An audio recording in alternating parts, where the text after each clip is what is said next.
Good evening. മാറ്റിനി വെബിനാറിലേക്ക് എല്ലാവർക്കും സ്വാഗതം.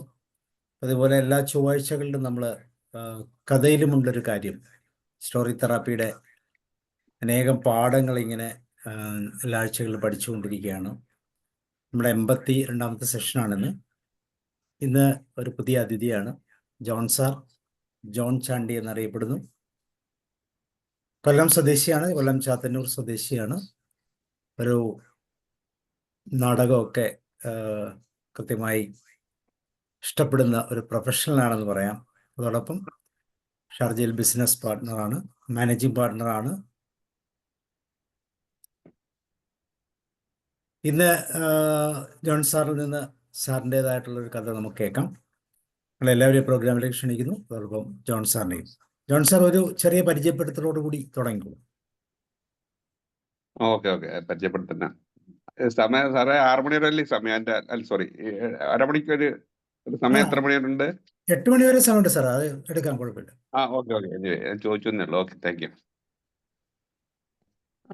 ആദ്യം തന്നെ ഞാൻ സാറിന് നന്ദി പറയുകയാണ്, ഡോക്ടർ സാബു സാറിന് നന്ദി പറയുകയാണ്. കാര്യം ഇങ്ങനെ ഒരു പ്രോഗ്രാമിന് എന്നെ ഉൾപ്പെടുത്തിയാൻ കാണിച്ച ഒരു വലിയ മനസ്സിന് എൻ്റെ ഹൃദയത്തിലുള്ള നന്ദി സ്നേഹവും ഞാൻ അറിയിക്കുകയാണ്.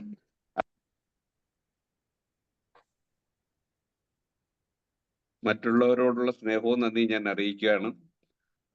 പിന്നെ എന്നെ കുറിച്ച് ഞാൻ പറയാം. ഞാനിവിടെ ഷാർജയിലാണ്. ഏകദേശം ഒരു 19 വർഷമായിട്ട് ഞാനിവിടെ ഉണ്ട്. ഇപ്പം ബിസിനസ്സാണ്, ഓട്ടോമാറ്റിക് ഡോറിന്റെ റിമോട്ട് സിസ്റ്റം ാണ് വർക്ക് ചെയ്യുന്നത്. നമ്മുടെ കുറച്ച് സ്റ്റാഫുണ്ട്. വൈഫ്, 2 കുട്ടികൾ. മോൻ ഡിഗ്രിക്ക് ഫസ്റ്റ് ഇയർ അഞ്ചൽ കോളേജ് പഠിക്കുന്നു. മോളുടെ വിവാഹം കഴിഞ്ഞു. മോള് UK-യിലാണ്. അവിടെ വിവാഹം കഴിഞ്ഞു. അവള് UK-യിൽ പോയി, തിരിച്ചു പോയി. അവിടെ പഠിത്തമൊക്കെ പൂർത്തിയായി, ഇപ്പൊ ജോലിയിൽ പ്രവേശിച്ചു. നല്ല സന്തോഷം. പിന്നെ സാറ് അത് നമ്മുടെ സാബു സാറിനെ നിന്ന് വിളിച്ചപ്പം കഥ പറയണമെന്ന് പറയുമ്പോൾ ഞാൻ പല കഥകൾ എൻ്റെ മനസ്സിൽ കൂടി കടന്നു വന്നു. കഥകള് ഒരു പക്ഷേ നമ്മൾ പറയുന്ന കഥകളൊക്കെ ഒരു പക്ഷേ നിങ്ങൾ കേട്ടുള്ളതായിരിക്കും. അതിന് ഞാൻ വിചാരിച്ചു, കഥ പറയുന്നതിൽ ഏറ്റവും നല്ല കഥകൾ പറയുമ്പോൾ എപ്പോഴും നമ്മൾ കേൾക്കുന്നത് ചെവി കൊണ്ടല്ല, ഹൃദയം കൊണ്ടാണ് കേൾക്കുന്നത്. മനുഷ്യരെ സ്വാധീനിക്കാൻ ഏറ്റവും നല്ലൊരു കാര്യം എന്ന് പറഞ്ഞാൽ ഞാൻ മനസ്സിലാക്കിയ ഒരു കഥയാണ്. കഥകളാണ് മനുഷ്യനെ സ്വാധീനിക്കാൻ പറ്റിയത്. കാര്യം എൻ്റെ ജീവിതാനുഭവങ്ങൾ കൂടിയും ഞാനത് മനസ്സിലാക്കുന്നുണ്ട്. കാര്യം എൻ്റെ മകനൊക്കെ ജനിച്ച സമയത്ത് അവനൊക്കെ ഒരുപാട് കഥകൾ പറഞ്ഞു കൊടുക്കുകയാണ്. ഞാൻ ഒരുപാട് കഥകൾ വായിച്ചും യൂട്യൂബിൽ കൂടിയും മറ്റു പുസ്തകങ്ങൾ വായിച്ചൊക്കെ കുട്ടിയായിരുന്നപ്പോൾ മോൾക്കും മോനും കഥകൾ ഒരുപാട് പറഞ്ഞു കൊടുക്കണം. അതുകൊണ്ട് അവരുടെ സ്വഭാവത്തിൽ വലിയ മാറ്റങ്ങൾ എനിക്ക് കാണാൻ സാധിച്ചു. കാര്യം ഒരുപാട് അറിവുകൾ, കാര്യം പല കാര്യങ്ങളും കൂടി. അന്നേരം നമ്മുടെ സാബു സാറ് കഥ പറയണമെന്ന് പറയുമ്പോൾ എൻ്റെ മനസ്സിൽ കൂടി കഥ പറഞ്ഞ് വിചാരിച്ച ഒരു കാര്യം, ഞാൻ പല കഥകൾ എൻ്റെ മനസ്സിൽ കൂടി ഇങ്ങനെ കടന്നുപോയി. അത് ഏറ്റവും ബെറ്ററായിട്ട് എനിക്ക് തോന്നിയെന്ന് പറഞ്ഞാൽ എൻ്റെ ജീവിതകഥ തന്നെ ഞാൻ നിങ്ങൾക്ക് പറഞ്ഞു തരാനാണ് ഞാൻ ആഗ്രഹിക്കുന്നത്. കാര്യം അതായിരിക്കും ഒരുപക്ഷെ ഏറ്റവും നല്ലതെന്ന് എനിക്ക് തോന്നിയത്.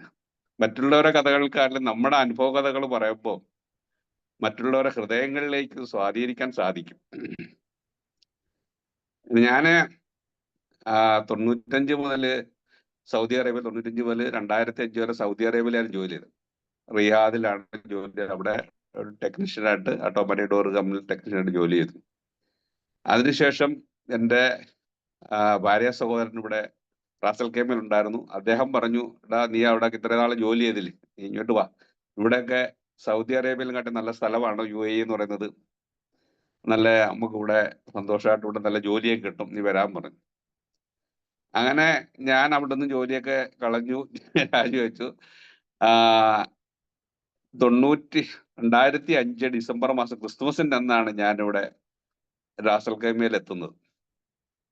2005 ഡിസംബർ 25-ാം തീയതി ഞാൻ റാസൽ കൈമയിൽ എത്തി. ഇവിടെ ജോലിയൊക്കെ അന്വേഷിച്ചു. അധികം താമസിക്കാതെ തന്നെ ജോലി കിട്ടിയപ്പം അദ്ദേഹത്തിനോട് ഞാൻ പറഞ്ഞു, അതിന്റെ ഓർഡർ എടുത്ത് പറഞ്ഞു, എനിക്ക് ശമ്പളം കൃത്യമായിട്ട് തരണം. കാരണം എന്നെ ആശ്രയിച്ചാണ് എൻ്റെ കുടുംബം മുന്നോട്ട് പോകുന്നത്.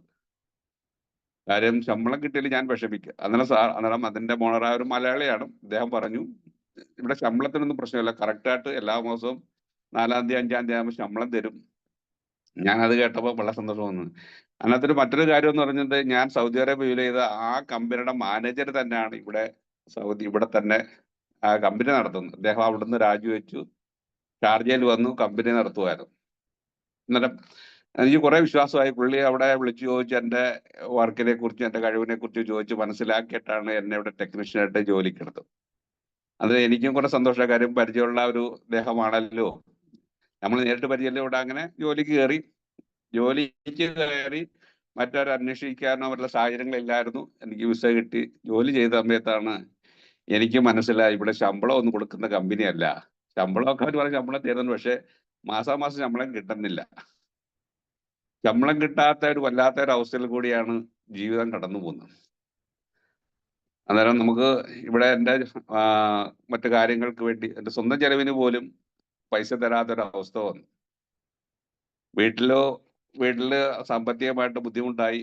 ഇവിടെ കടകളിൽ സാധനങ്ങളൊക്കെ കടം മേടിച്ചു, അവര് തരാത്ത അവസ്ഥ വന്നു. വല്ലാത്തൊരു പ്രതിസന്ധി എന്നെ വല്ലാതെ കുടുക്കി. ഇങ്ങനെ ഇരിക്കുമ്പത്ത് ഞാൻ ആലോചിച്ചു, ഇനിയിപ്പം നമുക്ക് ഇവിടെ ജോലി കളഞ്ഞിട്ട് വേറെ അടുത്ത് പോകണമെങ്കിൽ കാര്യം ഒരു വിസ എടുക്കണമെങ്കിൽ നമുക്കറിയാം ഒരുപാട് ചിലവുള്ള കാര്യമാണ്. സാമ്പത്തികമായിട്ട് കുറച്ച് ചിലവുള്ളതാണ്. അവർ വിസ എല്ലാം എടുത്ത് തന്നു. നമ്മളിവിടെ വന്ന് എനിക്ക് ഞാൻ വയ്യാന്ന് പറയുമ്പോൾ അവർക്ക് ശമ്പളം തരാനുള്ള ബുദ്ധിമുട്ടുണ്ടെങ്കിൽ തന്നെയും അവരുടെ വിസ ചെലവാക്കിയാണ് എനിക്ക് വിസ എടുത്ത് തന്നത്. അന്നേരം അത്രയും പൈസ നഷ്ടമാണോ എന്നുള്ള വിഷയമാണ്. ഞാൻ പറഞ്ഞു എനിക്ക് രാജിവെക്കാൻ എനിക്ക് പറ്റത്തില്ല, ശമ്പളം തരണമെന്ന് പറഞ്ഞു. അങ്ങനെ എൻ്റെ കൂട്ടുകാരടുത്ത്, എൻ്റെ കൂടെ ജോലി ചെയ്ത 1-2 പേരെടുത്ത് പറഞ്ഞു, നമുക്ക് സ്വന്തമായിട്ട് ഇതേപോലെ ഒരു സ്ഥാപനം തുടങ്ങിയാൽ എന്തുകൊണ്ട് പറ്റത്തില്ല. അന്നത്തെ സാഹചര്യത്തില് 2006 ഏകദേശം ഞങ്ങൾ ആലോചിച്ച് അത് സ്വന്തമായിട്ട് തന്നെ തുടങ്ങാനായിട്ട് തീരുമാനിച്ചു. ആ സമയത്ത് വളരെ പ്രതിസന്ധിയാണ് നമുക്കുണ്ടായത്. കാര്യം പൈസയുടെ സാമ്പത്തികമായ പൈസ ഇല്ലാത്തൊരവസ്ഥ, വലിയ ചോദ്യചിഹ്നമാണ് നമ്മുടെ മുന്നിൽ നിൽക്കുന്നത്. ബിസിനസ് തുടങ്ങണമെങ്കിൽ പൈസ വേണം, വിസയ്ക്ക് പൈസ വേണം, ഒരുപാട് ലൈസൻസ് എടുക്കാൻ പൈസ വേണം. ഇങ്ങനെ പൈസ ഒരു വലിയ ചോദ്യചിഹ്നമായിട്ടിരുന്നു. ഞങ്ങള് ധൈര്യപൂർവ്വം മുന്നോട്ടിറങ്ങി, വിസിറ്റ് വിസ എടുത്തു, വണ്ടി റെന്റിന് എടുത്തു. ഇങ്ങനെ കാര്യങ്ങൾ മുന്നോട്ട് പോയി. എന്തായാലും കിട്ടുന്ന പൈസ ഓരോ ദിവസം ജോലിക്ക് ചെല്ലുമ്പോൾ, ജോലി അന്വേഷിച്ചു പോകുമ്പം ജോലിയില്ല. കാര്യം നമ്മളാരും പരിചയമില്ല. റെന്റിന് വണ്ടി വാടകയ്ക്ക് എടുത്തിങ്ങനെ അങ്ങനെ വല്ലാത്തൊരു പ്രതിസന്ധി ആയപ്പം പിന്നെ ആൾക്കാർ ഓരോ വീടുകളിൽ ചെന്ന് ഞങ്ങൾ അന്വേഷിക്കാൻ തുടങ്ങി. അന്വേഷിച്ചു എന്തായാലും പെയ്യെ മാറി ഇന്ന് ഞങ്ങൾ നല്ല രീതിയിൽ തന്നെയാണ് ഏകദേശം ഒരു 25-30 പേരുള്ള ഒരു സ്ഥാപനമാണ് എൻ്റെ പോകുന്നത്. കുറച്ച് വണ്ടികളുണ്ട്, നല്ല രീതിയിൽ പോകുന്നു. എന്താ വെച്ചാൽ ഞാൻ ഈ കഥ, എൻ്റെ അനുഭവങ്ങൾ ഇപ്പം നല്ല രീതിയിൽ ബിസിനസ് മുന്നോട്ട് പോയിക്കൊണ്ടിരിക്കുകയാണ്.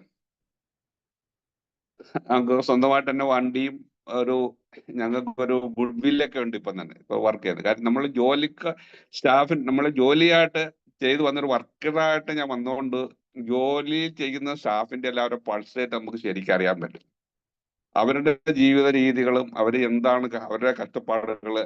ഒരു ബിസിനസ്മാനായിട്ടല്ല ഞാൻ ഇറങ്ങിയത്, ഒരു ടെക്നീഷ്യനായിട്ട് വന്നുകൊണ്ട് അവരുടെ ജീവിതാനുഭവം, എൻ്റെ ജീവിതാനുഭവങ്ങൾ കൊണ്ടാണ് ഞാൻ എൻ്റെ കൂടെയുള്ള ജോലിക്കാരല്ല, അവരെന്റെ സഹോദരങ്ങളായിട്ടാണ് ഞാൻ കണക്കാക്കുന്നത്.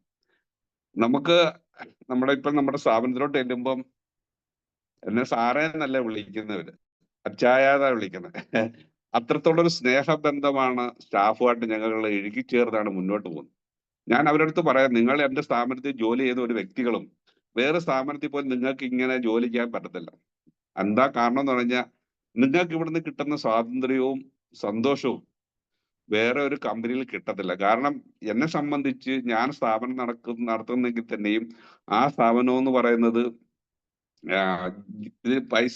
ലാഭത്തിന് വേണ്ടി മാത്രമല്ല. ഞാൻ അവരടുത്ത് പറഞ്ഞു, ഞങ്ങളുടെ സ്റ്റാഫിന്റെ അടുത്ത് ഞാൻ പറഞ്ഞൊരു കാര്യം, നിങ്ങൾക്ക് വേണ്ടേ നമുക്കിവിടെ സ്റ്റോപ്പ് ചെയ്യാം. നിങ്ങൾക്ക് സന്തോഷമാണ്, നിങ്ങൾ പൂർണ്ണമായിട്ട് സംതൃപ്തിയിലാണ് മുന്നോട്ട് പോകുന്നതെങ്കിൽ മാത്രമേ നമുക്ക് സ്ഥാപനം മുന്നോട്ട് കൊണ്ടുപോകാൻ പറ്റൂ. ഇതാണ് എൻ്റെ ജീവിത അനുഭവ കഥയെന്ന് പറയുന്നത്. അന്നേരം ഞാനിത് പറയാനുള്ള കാരണം, ഈ കഥ, എൻ്റെ ജീവിതാനുഭവ കഥകൾ നിങ്ങൾ പറയാനുള്ള കാരണം, നമുക്ക് പലപ്പോഴും ജീവിതത്തിൽ പ്രതിസന്ധികൾ വരാറുണ്ട്. നമുക്ക് മുന്നോട്ട് പോകാൻ, ഒരു ചുവട് മുന്നോട്ട് പോകാൻ നമ്മുടെ പ്രായമോ അല്ലെങ്കിൽ നമ്മുടെ സാമ്പത്തിക ബുദ്ധിമുട്ടുകളോ പ്രയാസങ്ങളോ എല്ലാം നമ്മുടെ മുന്നിലെ പല വാതിലുകളും കൊട്ടി അടയ്ക്കുമ്പോൾ അതിന് ചുറ്റും വേറെ എന്നുള്ളത് നമ്മൾ മനസ്സിലാക്കേണ്ട ഒരു കാര്യം തന്നെയാണ്. പക്ഷേ നമ്മൾ ആ അടഞ്ഞു കിടക്കുന്ന വാതിലിന്റെ പിടിച്ചിങ്ങനെ പ്രയാസപ്പെട്ട് നിൽക്കുമ്പോൾ നമ്മൾ മനസ്സിലാക്കേണ്ട ഒരു കാര്യം തന്നെയാണ്, നമുക്ക് പല വാതിലുകളും നമ്മുടെ മുന്നിൽ തുറക്കും. ആ വാതിലുകൾ കാണാതെ അടഞ്ഞു കിടക്കുന്ന വാതിലെ മാത്രം പിടിച്ചുകൊണ്ടിരിക്കാതെ എപ്പോഴും നമ്മൾ ചുറ്റുപാടുകളൊന്ന് കാണുകയും കേൾക്കുകയും ചെയ്യുമ്പോൾ ഒരുപാട് കാര്യങ്ങൾ നമുക്ക് മനസ്സിലാക്കാൻ സാധിക്കും. നമ്മൾ ഈ ലോകത്ത് നമ്മൾ തനിയല്ല. ഇവിടെ തന്നെ നിങ്ങളുടെ വിലയേറിയ സമയം എനിക്ക് വേണ്ടി ചിലവഴിക്കാൻ നിങ്ങൾ കാണിച്ചൊരു മനസ്സ്, കഥ പറയാൻ എനിക്ക് ആഗ്രഹം ഉണ്ടെങ്കിൽ തന്നെയും നമ്മുടെ ഡോക്ടർ സാബു സാർ എന്നെ വിളിക്കുകയും ഇതിനോട് വരാൻ ചെയ്യുന്ന സാഹചര്യവും നിങ്ങൾ കേൾക്കാനുള്ള നിങ്ങളൊരു വലിയ മനസ്സും, ഇതാണ് ഞാൻ അനുഭവ കഥകൾ. കാരണം ഇത് പ്രതിസന്ധികളിൽ കൂടിയാണ് കടന്നു വന്നത്. ഇതിന് ചുറ്റുപാടായിട്ട് ഞാൻ വേറെ അനുഭവ കഥ, ഒരു കഥ ഞാൻ പറയാനായിട്ട് ആഗ്രഹിക്കുന്നു. പക്ഷെ നിങ്ങൾ കേട്ടുള്ളതായിരിക്കും. ഒരു കഥയും കൂടെ പറഞ്ഞ് ഞാൻ അതിലേക്ക് ഒരിക്കൽ ഒരു ചെറുപ്പക്കാരൻ ജോലി അന്വേഷിച്ച് പോവുകയാണ്. ജോലി അന്വേഷിച്ച് പോയിട്ട് പലയിടം ചെന്ന് അന്വേഷിച്ചിട്ട് അദ്ദേഹത്തിന് ജോലിയൊന്നും കിട്ടിയില്ല. അന്നേരം അവിടുത്തെ ഒരു ഗ്രാമത്തലവനെ കണ്ടാൽ അദ്ദേഹം ഒരുപാട് സഹായങ്ങൾ കൊടുക്കുമെന്ന് പറഞ്ഞു. അദ്ദേഹം ആ ഗ്രാമത്തലവനെ കാണാനായിട്ട് ചെന്നു. അവിടെ ചെന്ന് ഗ്രാമത്തലവനെ കണ്ടപ്പോൾ ഗ്രാമത്തലവൻ നല്ല ആള്, ശരിക്കും ഇവനെ ഒന്ന് കളിയാക്കി വിടണം എന്നുള്ള ഒരു മൂഡ് തോന്നി. അദ്ദേഹം അവിടെ നിന്ന് ജോലിക്കാരൻ്റെ അടുത്ത് പറഞ്ഞ്, എടാ ഇവനൊരു എലിയെ പിടിച്ചു കൊടുക്കാൻ പറഞ്ഞു. ഈ ഗ്രാമത്തലവൻ ഇവനെ കളിയാക്കാൻ അവിടെ നിന്ന് ജോലിക്കാരൻ പോയിട്ട് ഒരു ചത്ത എലിയെ പിടിച്ച് ഇവന് കൊടുത്തു. എലിയെ പിടിച്ചു കൊടുത്തിട്ടാ, നീ ഇത് കൊണ്ട് രക്ഷപ്പെട്ടോ എന്ന് പറഞ്ഞു. ഇതുകൊണ്ട് നിനക്ക് രക്ഷപ്പെടാമെങ്കിൽ രക്ഷപ്പെട്ടോ എന്ന് പറഞ്ഞ ആ ജോലി അന്വേഷിച്ച ചെറുപ്പക്കാരൻ്റെ അടുത്ത് പറഞ്ഞു. ആ ചെറുപ്പക്കാരൻ ആ എലിയെ കൊണ്ട് പോയപ്പം അടുത്തൊരു കുറച്ചും കൊണ്ട് ചായക്കട കണ്ടു. ആ ചായക്കടയിൽ നിന്നിപ്പോ അവിടെ നിന്ന് ഇതായപ്പം പറഞ്ഞ് അവിടെ ഒരു പൂച്ച ഇരിക്കുന്നു. അന്നേരം ഈ പൂച്ച വല്ലാതെ വിശന്ന് കരഞ്ഞപ്പം അവിടെ നിന്നുണ്ട് ഈ കടക്കാരൻ പറഞ്ഞ്, ഈ പൂച്ചയ്ക്ക് വല്ലാതെ വിശക്കുന്നു, കൊടുക്കാനായിട്ട് ഒന്നുമില്ല, ചായ കുടിക്കത്തില്ല, എന്നാലും വിശക്കുന്നു. അതിനെ കയ്യിലിരുന്ന് എലിയെ ആ പൂച്ചക്ക് ഇട്ടുകൊടുത്തപ്പം ആ പൂച്ച അത് തിന്നുകയും അന്നേരം അവിടെ ഇരുന്ന ആ കടക്കാരൻ അവിടെ ഒരു ഡപ്പയിലിരുന്ന കുറച്ച് കടല എടുത്ത് ഇവന് പാരിതോഷികമായിട്ട്, പ്രതിഫലമായിട്ട് ഈ ജോലിയുടെ ഒരു ചെറുപ്പക്കാരന് കൊടുക്കുകയാണ്. ആ ചെറുപ്പക്കാരൻ ആ കടലയെ കൊണ്ട് റോഡിൽ ഇറങ്ങി ഇന്നപ്പോ കാണാം, വഴിയെ വിറക് തലയിൽ വെച്ചുകൊണ്ടിരുന്ന ജോലിക്കാരെ കണ്ടു. വിറക് കൊണ്ടുകൊണ്ട് ചുവന്നുകൊണ്ട് വരുന്ന ജോലിക്കാർ. അവർക്ക് ഈ വിറക് വരുന്നവർക്ക് ഈ കടല അവൻ കൊടുത്ത് ചില്ലറ പൈസ കിട്ടി. അവൻ നോക്കിയപ്പോൾ ശരിയാണ്, നല്ല കിട്ടുന്നുള്ള ഗുണമുണ്ടല്ലോ, കൊണ്ട് ചില്ലറ പൈസ കിട്ടി. ഇവൻ ഈ ചില്ലറ പൈസ കൊണ്ട് പോയിട്ട് വീണ്ടും ചെന്ന് ഈ കടല വീണ്ടും കുറെ കൂടെ കടല മേടിച്ചു അവിടെ നിന്നത്. അങ്ങനെ പയ്യെ പതുക്കെ അദ്ദേഹം അവിടെ ഒരു കട വയ്ക്കുകയാണ്. ചെറിയ സാമ്പത്തിക നേട്ടം ഉണ്ടായി. അദ്ദേഹം ആ കട വീതപ്പെടുത്തി അദ്ദേഹം ഒരു വലിയ കച്ചവടക്കാരനായി, ഒരു വലിയ ബിസിനസ്സുകാരനായി മാറിയിട്ട് അദ്ദേഹം ഒരു സ്വർണത്തിലുള്ള ഒരു എലിയെ ഉണ്ടാക്കിയിട്ട് ആ ഗ്രാമത്തലവനെ കാണാൻ പോവുകയാണ്.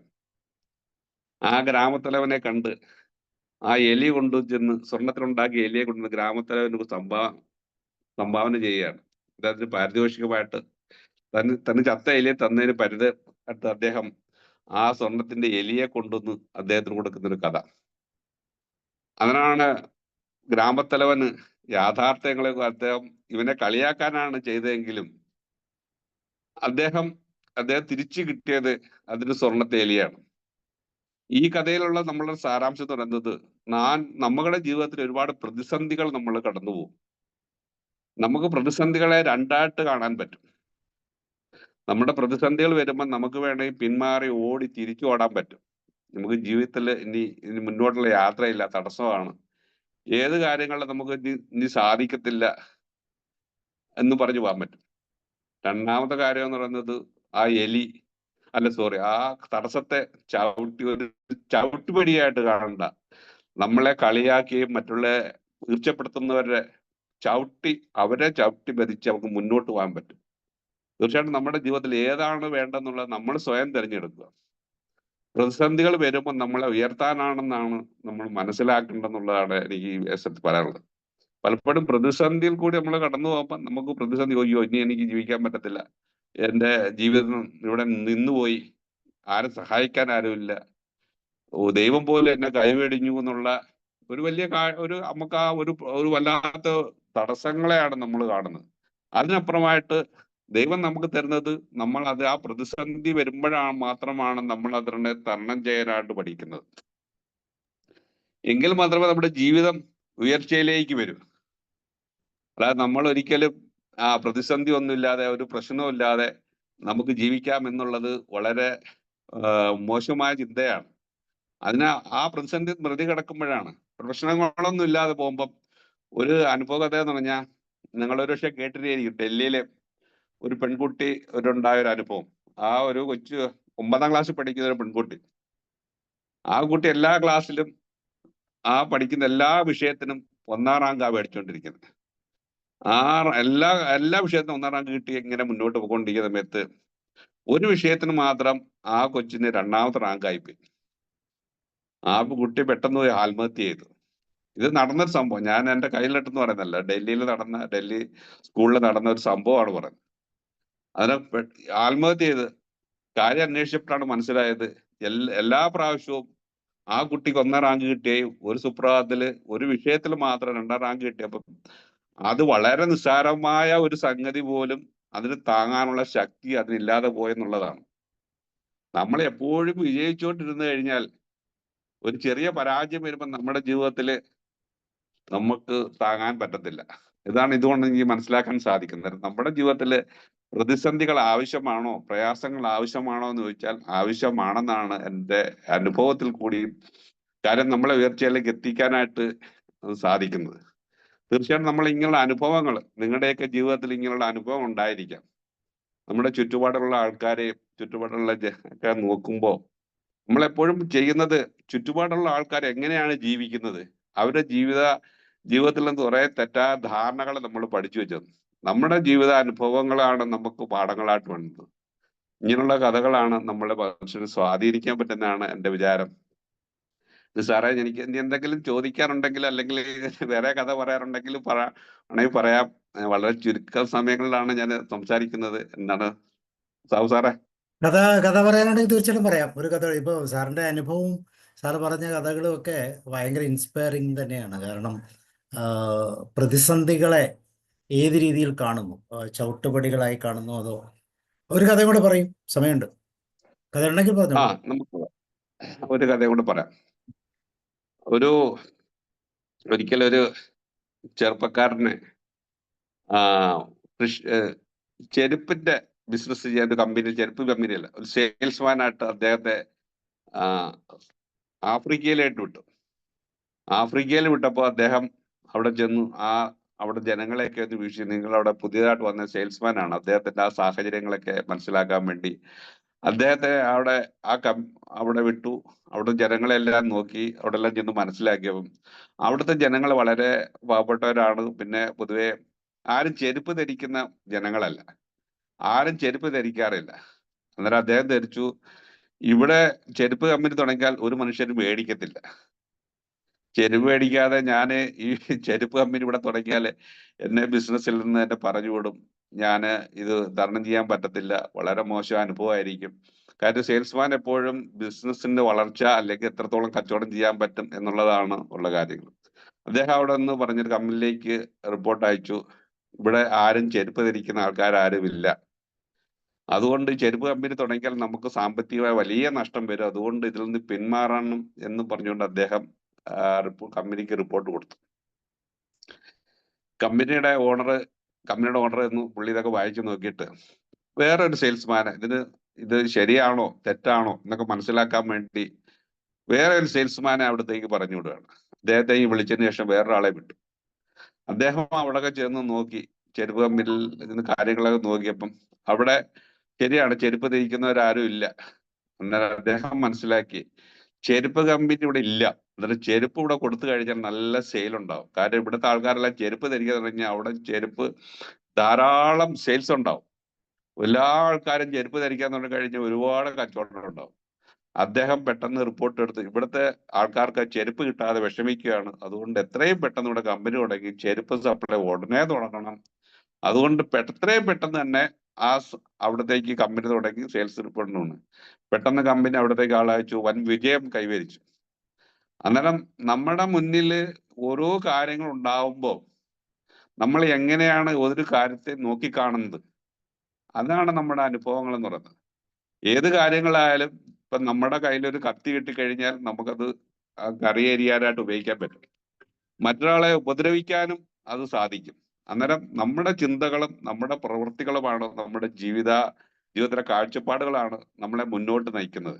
നല്ല രീതിയിൽ പോകണോ ചീത്തയിൽ പോകണോ എന്ന് നമ്മുടെ സ്വഭാവത്തിന്റെ ഒരു ഭാഗമായിട്ടാണ് മനസ്സിലാക്കേണ്ടത്. തീർച്ചയായിട്ടും നമ്മുടെ അനുഭവങ്ങൾ ഇതായിരിക്കും നമ്മുടെ ജീവിതങ്ങളെ, ഓരോ വ്യക്തികളെ നമ്മൾ കാണുന്നത്. ആരും കള്ളനായിട്ടും ദുഷ്ടനായിട്ടും ജനിക്കുന്നില്ല, ആരും നല്ലവരായിട്ടും ജനിക്കുന്നില്ല. ഒരു മനുഷ്യനായിട്ട് ജനിക്കുന്നു, പാഠങ്ങൾ ഉൾക്കൊള്ളുന്നു, ചുറ്റുപാടിൽ നിന്ന് കാര്യങ്ങൾ പഠിക്കുന്നു. അതിനുശേഷമാണ് അവൻ ഏത് രീതിയിലാണ് പോകുന്നത്, അവന്റെ ചുറ്റുപാടുകൾ കൂടുതലും അവനെ നല്ലവനാക്കുകയും ചീത്തമാക്കുകയും ചെയ്യുന്നതാണ് ഞാൻ മനസ്സിലാക്കിയത്. ഓക്കെ സാറേ, ഇനി എന്തെങ്കിലും ചോദിക്കാറുണ്ട്? എനിക്ക് ഒരുപാട് തിരക്കുള്ള, പറഞ്ഞോളൂ. എന്നാലും ചോദിക്കാറുണ്ടെങ്കിൽ ചോദിക്കാൻ. ഓക്കെ സാർ, കൂടുതൽ കുഴപ്പമില്ല. കഥകൾ പറഞ്ഞു, നമുക്ക് ചർച്ച ഒരുപാട് പോലെ കഥകൾ പോവാം. പറയുന്നത്. നമുക്ക് 2-3 വിഷയങ്ങൾ ഇപ്പോൾ പ്രധാനമായിട്ട് നമുക്ക് കിട്ടിയല്ലോ. ഒന്ന്, പ്രതിസന്ധി വരുമ്പോൾ നമ്മൾ എങ്ങനെ തരണം ചെയ്യണം, അതിന് ഒരു എക്സാമ്പിൾ പറഞ്ഞു. അതിനുശേഷം അതുപോലെ തന്നെ അടുത്ത ഒരു ഘട്ടം എന്ന് പറയുന്നത് നമ്മുടെ ആറ്റിറ്റ്യൂഡ്, നമ്മളെങ്ങനെയാണ് നമ്മുടെ സാഹചര്യങ്ങളെ കാണുന്നത്, നമ്മുടെ ചുറ്റുപാടുകളുടെ പ്രത്യേകതകൾ. തീർച്ചയായിട്ടും ഇത് മതി നമുക്ക് നമ്മളെ തന്നെ ഒന്ന് ശോധന ചെയ്യാൻ. സഫീഷ്യൻ്റായ മർമ്മങ്ങൾ കഥയിലുമുണ്ട് കാര്യം എന്നുള്ളതാണ് സെഷൻ. അപ്പോൾ അതുകൊണ്ട് തന്നെ ഇതിൽ തന്നെ ഒത്തിരി കാര്യങ്ങൾ ഉൾക്കൊണ്ടിരിക്കുന്നു എന്നുള്ളതാണ്. നമുക്ക് ചർച്ചയിലേക്ക് പോവാം. Okay, Ulakanan sir തുടങ്ങിക്കോളൂ.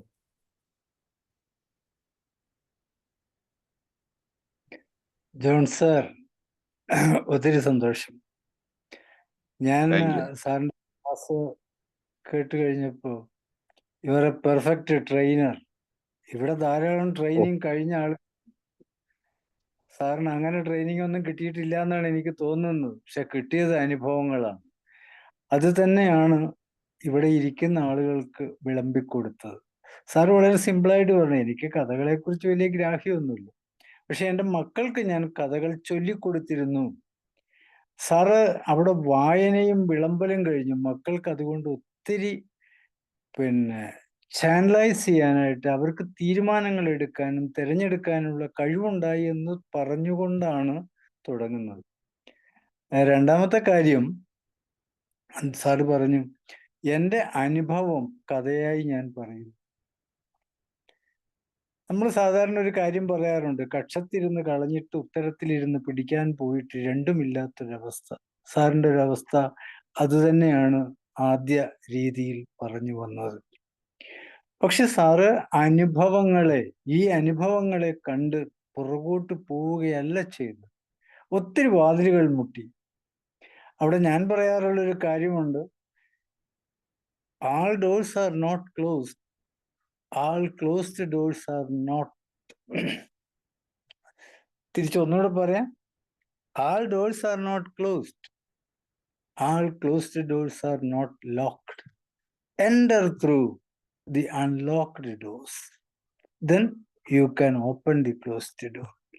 സാർ അത് തന്നെയാണ് ചെയ്തത്.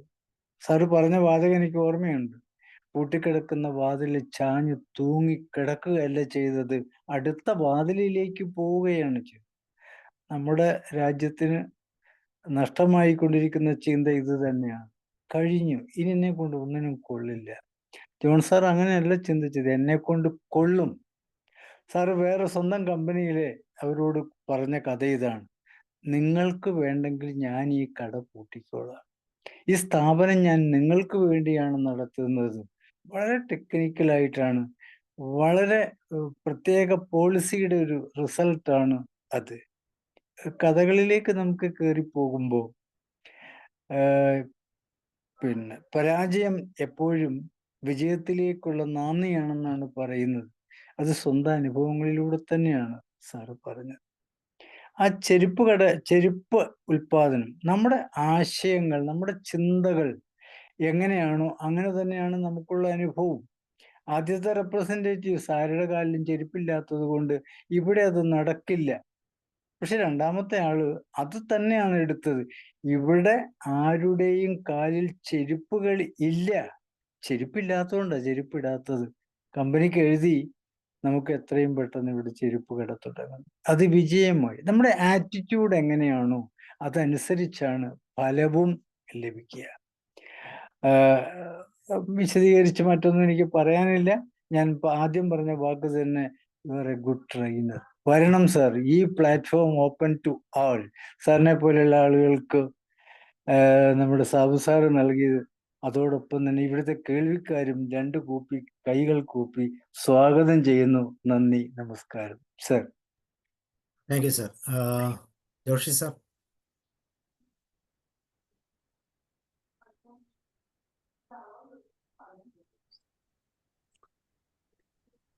ജോൺ സാർ, ആദ്യം തന്നെ വളരെ അഭിനന്ദനങ്ങളും നന്ദിയും അറിയിക്കുന്നു.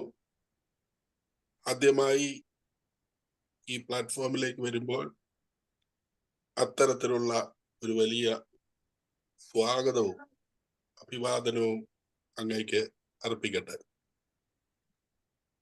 ഒരു പ്രവാസി മലയാളി എന്നാൽ അഷ്ടിക്ക് വേണ്ടി അധ്വാനിക്കാൻ മണലാരണ്യത്തിൽ പോയി എന്നുള്ളത് വസ്തുതയാണെങ്കിലും ഉള്ളിൽ ഒരു വലിയ കലാഹൃദയം, അതുപോലെ മനുഷ്യത്വമുള്ള ഒരു ഹൃദയം ഒക്കെ ഉണ്ട് എന്ന് ഈ കഥയിലൂടെ മനസ്സിലായി. കൂടാതെ വർഷങ്ങളായി ജോൺ സാറിനോടുള്ള പരിചയത്തിൽ നിന്ന് എനിക്കത് നേരിട്ടും അറിയാം. വെറുതെ പറയുന്നതല്ല. അങ്ങനെ സൗദി അറേബ്യയിലും പിന്നീട് റാസൽ ഖൈമയിലും ജോലി തേടി അലയുമ്പോൾ ആ അവസരത്തിൽ ഒരു മനുഷ്യന്, പ്രത്യേകിച്ച് ഒരു പ്രവാസിക്ക്, സാമ്പത്തിക സുരക്ഷിതത്വമില്ലാത്ത അവസ്ഥയിലൊക്കെയുള്ള ആ മനോവികാരങ്ങൾ നമുക്ക് വരച്ചു തരികയായിരുന്നു ബഹുമാന്യനായ ജോൺ സാർ. ഒരുപക്ഷെ ധാരാളം പ്രവാസികളെ നമ്മൾ കണ്ടിട്ടുണ്ട്. നാട്ടിലേക്ക് വരുമ്പോൾ, ഇവിടേക്ക് വരുന്നതിന്റെ തലേ ദിവസം ഒരു വലിയ മാലയൊക്കെ വാങ്ങിയിട്ട്, കുറച്ച് വസ്ത്രങ്ങളുമൊക്കെ വാങ്ങി, കയ്യിലൊക്കെ സ്വർണ്ണ ചെയിനൊക്കെ ഇട്ട്, നല്ല അത്തറുമൊക്കെ പൂശി നാട്ടിലൂടെ കടന്നു വരുമ്പോൾ ആളുകൾ വിചാരിക്കും ഇവൻ ചെന്ന കാലം മുതൽ തന്നെ ഇങ്ങനെ നടക്കുകയാണെന്ന്. പക്ഷേ ബഹുഭൂരിപക്ഷം പേരുടെയും യാഥാർത്ഥ്യം അതല്ല എന്ന് പലരും പറഞ്ഞ് അല്ലെങ്കിൽ വായിച്ചും ഒക്കെ ഞാൻ മനസ്സിലാക്കിയിട്ടുണ്ട്. ആ പശ്ചാത്തലത്തിൽ നിന്നുകൊണ്ടാണ് സാറിന്റെ ആദ്യത്തെ കഥ, അതൊരു കഥയാണോ, നമ്മൾ സാധാരണ പറയും ജീവിത കഥ എന്നൊക്കെ പറയും, എന്ന് പറഞ്ഞതുപോലെ ജീവിതത്തെ ഒരു കഥ പോലെ നമ്മുടെ മുമ്പിൽ തുറന്നു വെച്ചു. വീട്ടിൽ വസിക്കുന്ന കുടുംബം, നാട്ടിൽ വസിക്കുന്ന കുടുംബം മറ്റൊരു രാജ്യത്ത് പോയി കാലാവസ്ഥയോടും ഒക്കെ ഏറ്റുമുട്ടി പ്രവർത്തിക്കുന്ന ആ വ്യക്തി എത്രമാത്രം സംഘർഷഭരിതനാണെന്നും എന്നാൽ അവിടെ തളരരുത് എന്നുള്ള ഒരു വലിയ സന്ദേശമാണ് പുതുതലമുറയ്ക്ക് വേണ്ടി നമുക്ക് ഓരോരുത്തർക്കും വേണ്ടി ഇവിടെ വിളമ്പിയത്. ആ അർത്ഥത്തിലാണ് ആ കഥയ്ക്ക് വലിയ പ്രാധാന്യമുള്ളത്. ഒപ്പം അത് സ്വന്തം കഥയാകുമ്പോൾ അതിന് കുറെ കൂടി ജീവനുണ്ട്. മറ്റൊരാളോടൊപ്പം ജോലി ചെയ്യുമ്പോഴുണ്ടാകുന്ന പ്രശ്നം, അത് കഴിഞ്ഞിട്ട് സ്വന്തമായി ഒരു സ്ഥാപനം ചെയ്ത് കുറച്ചു പേർക്ക് ജോലി കൊടുക്കുമ്പോഴുണ്ടാകുന്ന ആ മനസ്സിന്റെ പ്രത്യേകത, ഇതെല്ലാം നമുക്കിവിടെ വായിച്ചെടുക്കാൻ പറ്റും. അതുകൊണ്ട് ഇതൊരു നല്ല പ്രചോദനാത്മക കഥയാണ്. തീർച്ചയായിട്ടും സാറിന് പ്രത്യേകമായ അഭിനന്ദനങ്ങൾ അറിയിക്കുന്നു. കൂടുതൽ ശ്രേയസ്സോടെ ഇനിയും അവിടെ ജീവിക്കാൻ സാധിക്കട്ടെ. രണ്ടാമത്തെ കഥ, അവിടെയും പ്രതിസന്ധികളെ അതിജീവിക്കാനുള്ള കാര്യമാണ് പറഞ്ഞു വെച്ചത്. ഒരുപാട് സംഭവങ്ങൾ നിത്യേന നമ്മൾ മാധ്യമങ്ങളിലൂടെയൊക്കെ വായിച്ചു കേൾക്കാറുണ്ട്. കൊച്ചു കാര്യങ്ങൾക്ക് വേണ്ടി ഒക്കെ ജീവിതത്തിൽ നിന്ന് ഒളിച്ചോടുന്ന ആളുകൾ. ഈ കാലയളവിൽ ഏറെ പ്രസക്തി ഉള്ളത് തന്നെയാണ് ആ കഥയും. മൂന്നാമത്തെ കഥ, സാധ്യതകൾ എങ്ങനെയാണ് ആളുകൾ കാണുക. ഒരേ വിഷയം, ഒരേ പ്രശ്നം, ഒരേ പ്രശ്നത്തെ തന്നെ രണ്ടു തരത്തിൽ രണ്ടാളുകൾ കാണുന്നു. ആദ്യത്തെ ആള് കണ്ടത് തെറ്റാണെന്ന് പറയാൻ പറ്റത്തില്ല, പക്ഷെ അതുകൊണ്ട് അദ്ദേഹത്തിനും ഗുണമില്ല, അദ്ദേഹത്തിന് അയച്ചവർക്കും ഗുണമില്ല. കണ്ടത് ശരിയായ കാഴ്ചപ്പാട് തന്നെയാണ്, അവിടെ ആർക്കും ചെരുപ്പില്ല എന്നുള്ളത്. പക്ഷെ ആ ഇല്ലായ്മയിൽ സാധ്യത കാണുവാൻ സാധിക്കുന്നവരായി തീരണം. അതാണ് രണ്ടാമത്തെ ആളിലുണ്ടായത്. ഈ രണ്ട് ഭാവങ്ങളും നമ്മുടെ ഈ ഒക്കെ ഉള്ളിൽ ഉണ്ടാകും. ചിലപ്പോഴെങ്കിലും നമ്മൾ തളർന്നു പോകുന്ന അവസ്ഥയുണ്ടെങ്കിൽ അതിനെ ഒന്ന് റീഫോം ചെയ്യാനായിട്ട് ഇത് ഉപകാരപ്പെടുന്നു. ഇങ്ങനെ 3 കഥകളും വളരെയേറെ കാലിക പ്രാധാന്യമുള്ളതാണ്. ഒപ്പം ആദ്യത്തെ കഥയ്ക്ക് മുമ്പ് പറഞ്ഞ ആമുഖത്തിൽ തന്റെ വീട്ടിലെ കുട്ടികൾക്ക് കഥ പറഞ്ഞ് കൊടുത്തിരുന്നു. അതൊക്കെ വളരെ കുറഞ്ഞിട്ടുണ്ട്. ഇന്ന് ആളുകൾ പള്ളിക്കൂടത്തിൽ പോയി പഠിക്കുന്നു, എന്തൊക്കെയോ സാങ്കേതികമായി പഠിക്കുന്നു. അതിനപ്പുറത്തേക്ക് ഇങ്ങനെയുള്ള സെഷൻസ് വീടുകളിൽ നടക്കുന്നില്ല. കഥ പറയാനും അറിയില്ല, കഥയും അറിയില്ല, കഥ വായിക്കാറുമില്ല, കഥയൊട്ട് പറഞ്ഞു കൊടുക്കാറുമില്ല. അതിലേക്കൊക്കെ ഉള്ള ഒരു വെളിച്ചം വീശൽ കൂടിയായിരുന്നു ഈ സാറിന്റെ അവതരണമെന്ന് വിചാരിക്കുന്നു. ജോൺ ചാണ്ടി സാറിനെ വീണ്ടും ഒരിക്കൽ കൂടി കാണാൻ, ഇതുപോലെ ഈ മീഡിയയിലൂടെ കാണുവാനെങ്കിലും സാധിച്ചതിൽ ഒരുപാട് സന്തോഷം. ഒരുപാട് വിജയങ്ങളും നന്മകളും ഉണ്ടാകട്ടെ എന്ന് ആശംസിച്ചുകൊണ്ട് ഇനിയും വരണം. ഈ പ്ലാറ്റ്ഫോമിൽ കഥ പറച്ചിൽ മാത്രമല്ല, സാറിന്റെ അനുഭവത്തിലെ മറ്റ് പല കാര്യങ്ങളും ഇവിടെ പല സെഷനുകളിലായി കൈകാര്യം ചെയ്യുവാൻ സാധിക്കും. സാർ ഒരു വലിയ കലാകാരനാണ്. ഒപ്പം നമ്മുടെ സോഷ്യൽ മീഡിയയിൽ ചെറിയ കുറിപ്പുകൾ എഴുതുന്നയാളാണ്, പ്രഭാത സന്ദേശം പറയുന്നയാളാണ്, നാടക നടനാണ്. ഈ രീതിയിലൊക്കെ വലിയ പ്രഗത്ഭ വ്യക്തിത്വമാണ്. എല്ലാവിധ നന്മകളും നേരുന്നു. Thank you very much. Thank you sir. Roy sir.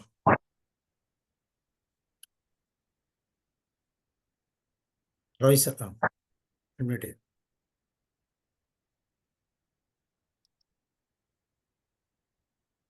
Unmute ആവുന്നില്ല സർ. ഓക്കെ, ഈ കഥയിലുമുണ്ട് കാര്യം എന്ന കഥയിലൂടെ ഒത്തിരി കഥകൾ നമ്മൾ കേട്ടിട്ടുണ്ട്. പക്ഷേ ഇതുപോലെ മോട്ടിവേഷണൽ ആയിട്ടുള്ള ഒരു കഥ അവതരിപ്പിച്ച ജോൺ ചാണ്ടി സാറിന് ആദ്യമായി അഭിനന്ദനങ്ങൾ നൽകുന്നു. പ്രതിസന്ധികളെ തരണം ചെയ്യാൻ ജീവിക്കുക എന്നവരാണ് ശരിക്കും സന്തോഷമായി ജീവിക്കാനുള്ള സാഹചര്യം ഉണ്ടാക്കുന്നത് എന്ന് സാർ പറഞ്ഞു. പക്ഷേ ഇത് പറയുന്നത് ആൾക്കാർക്ക് എളുപ്പമാണ്. പക്ഷേ സ്വന്തം അനുഭവങ്ങളിലൂടെ ഈ കാര്യങ്ങൾ മറ്റുള്ളവർക്ക് വിളമ്പിത്തന്ന ജോൺ ചാണ്ടി സാറിനാണ് ഇവിടെ കൂടുതൽ വാല്യൂ ഉള്ളത്. കാരണം ഇത് കേൾക്കുമ്പോൾ ഇത് ശരിയെന്ന് തോന്നും. അതല്ലാണ്ട് ഉപദേശ രൂപത്തിലും മറ്റതും പറയുമ്പോഴല്ല, സ്വന്തം ജീവിത അനുഭവത്തിലൂടെ പറഞ്ഞു. പിന്നെ അതുപോലെ തന്നെ ഒരു കഥയും പറഞ്ഞു. ഈ കഥ വളരെയധികം ആൾക്കാർക്ക് മോട്ടിവേഷൻ തരുന്നു. കഥയിലെ കാര്യം അതാണല്ലോ എന്നാണ്. പിന്നെ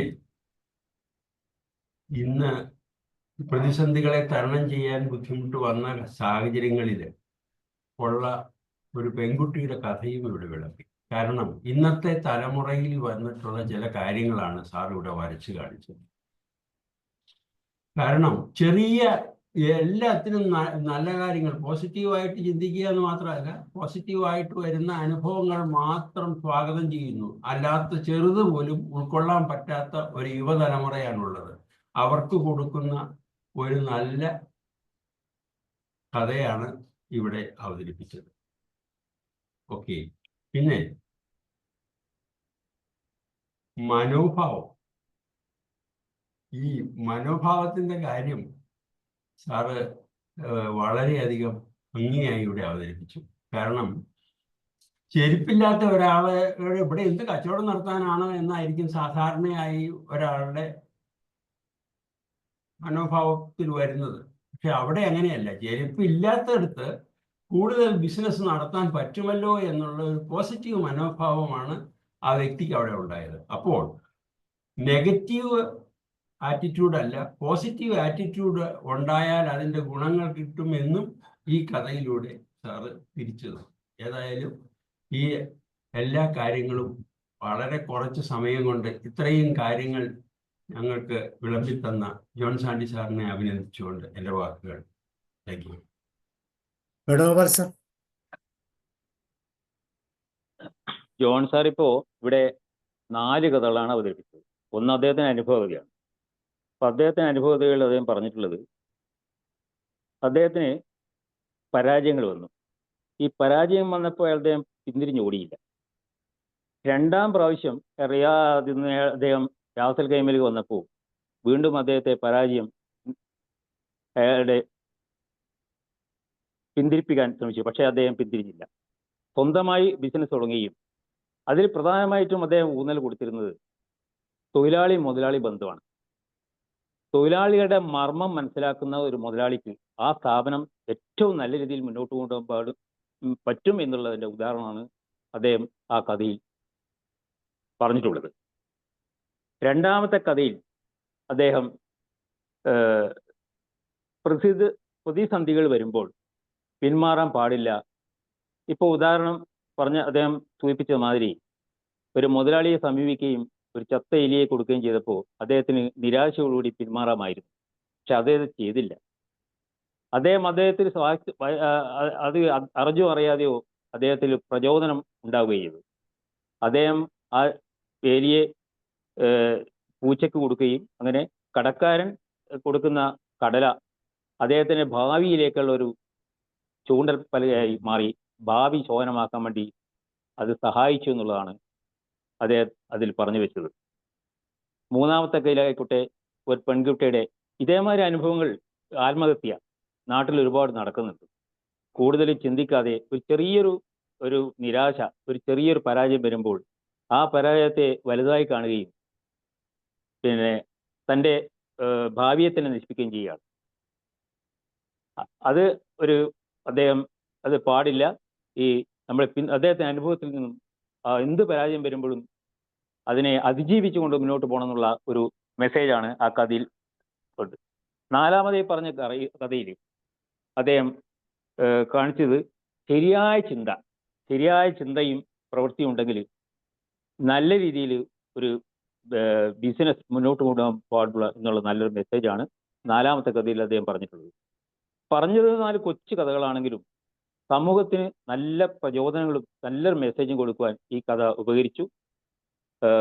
അദ്ദേഹത്തിന് എൻ്റെ എല്ലാവിധ ആശംസകളും നന്ദിയും അറിയിച്ചുകൊണ്ട് ഞാൻ ചുരുക്കുന്നു.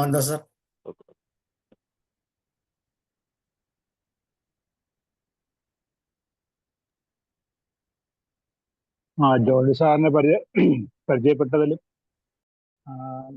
ഗാന്ധിജി പറയാറുണ്ട്, my life is my message എന്ന് പറഞ്ഞ പോലെ അദ്ദേഹം ജോൺ സാണ്ടി സാറിൻ്റെ സ്വന്തം ജീവിതം തന്നെയാണ് നമുക്ക് ഇന്ന് കഥാരൂപത്തിൽ നമുക്ക് കാണുന്നത്.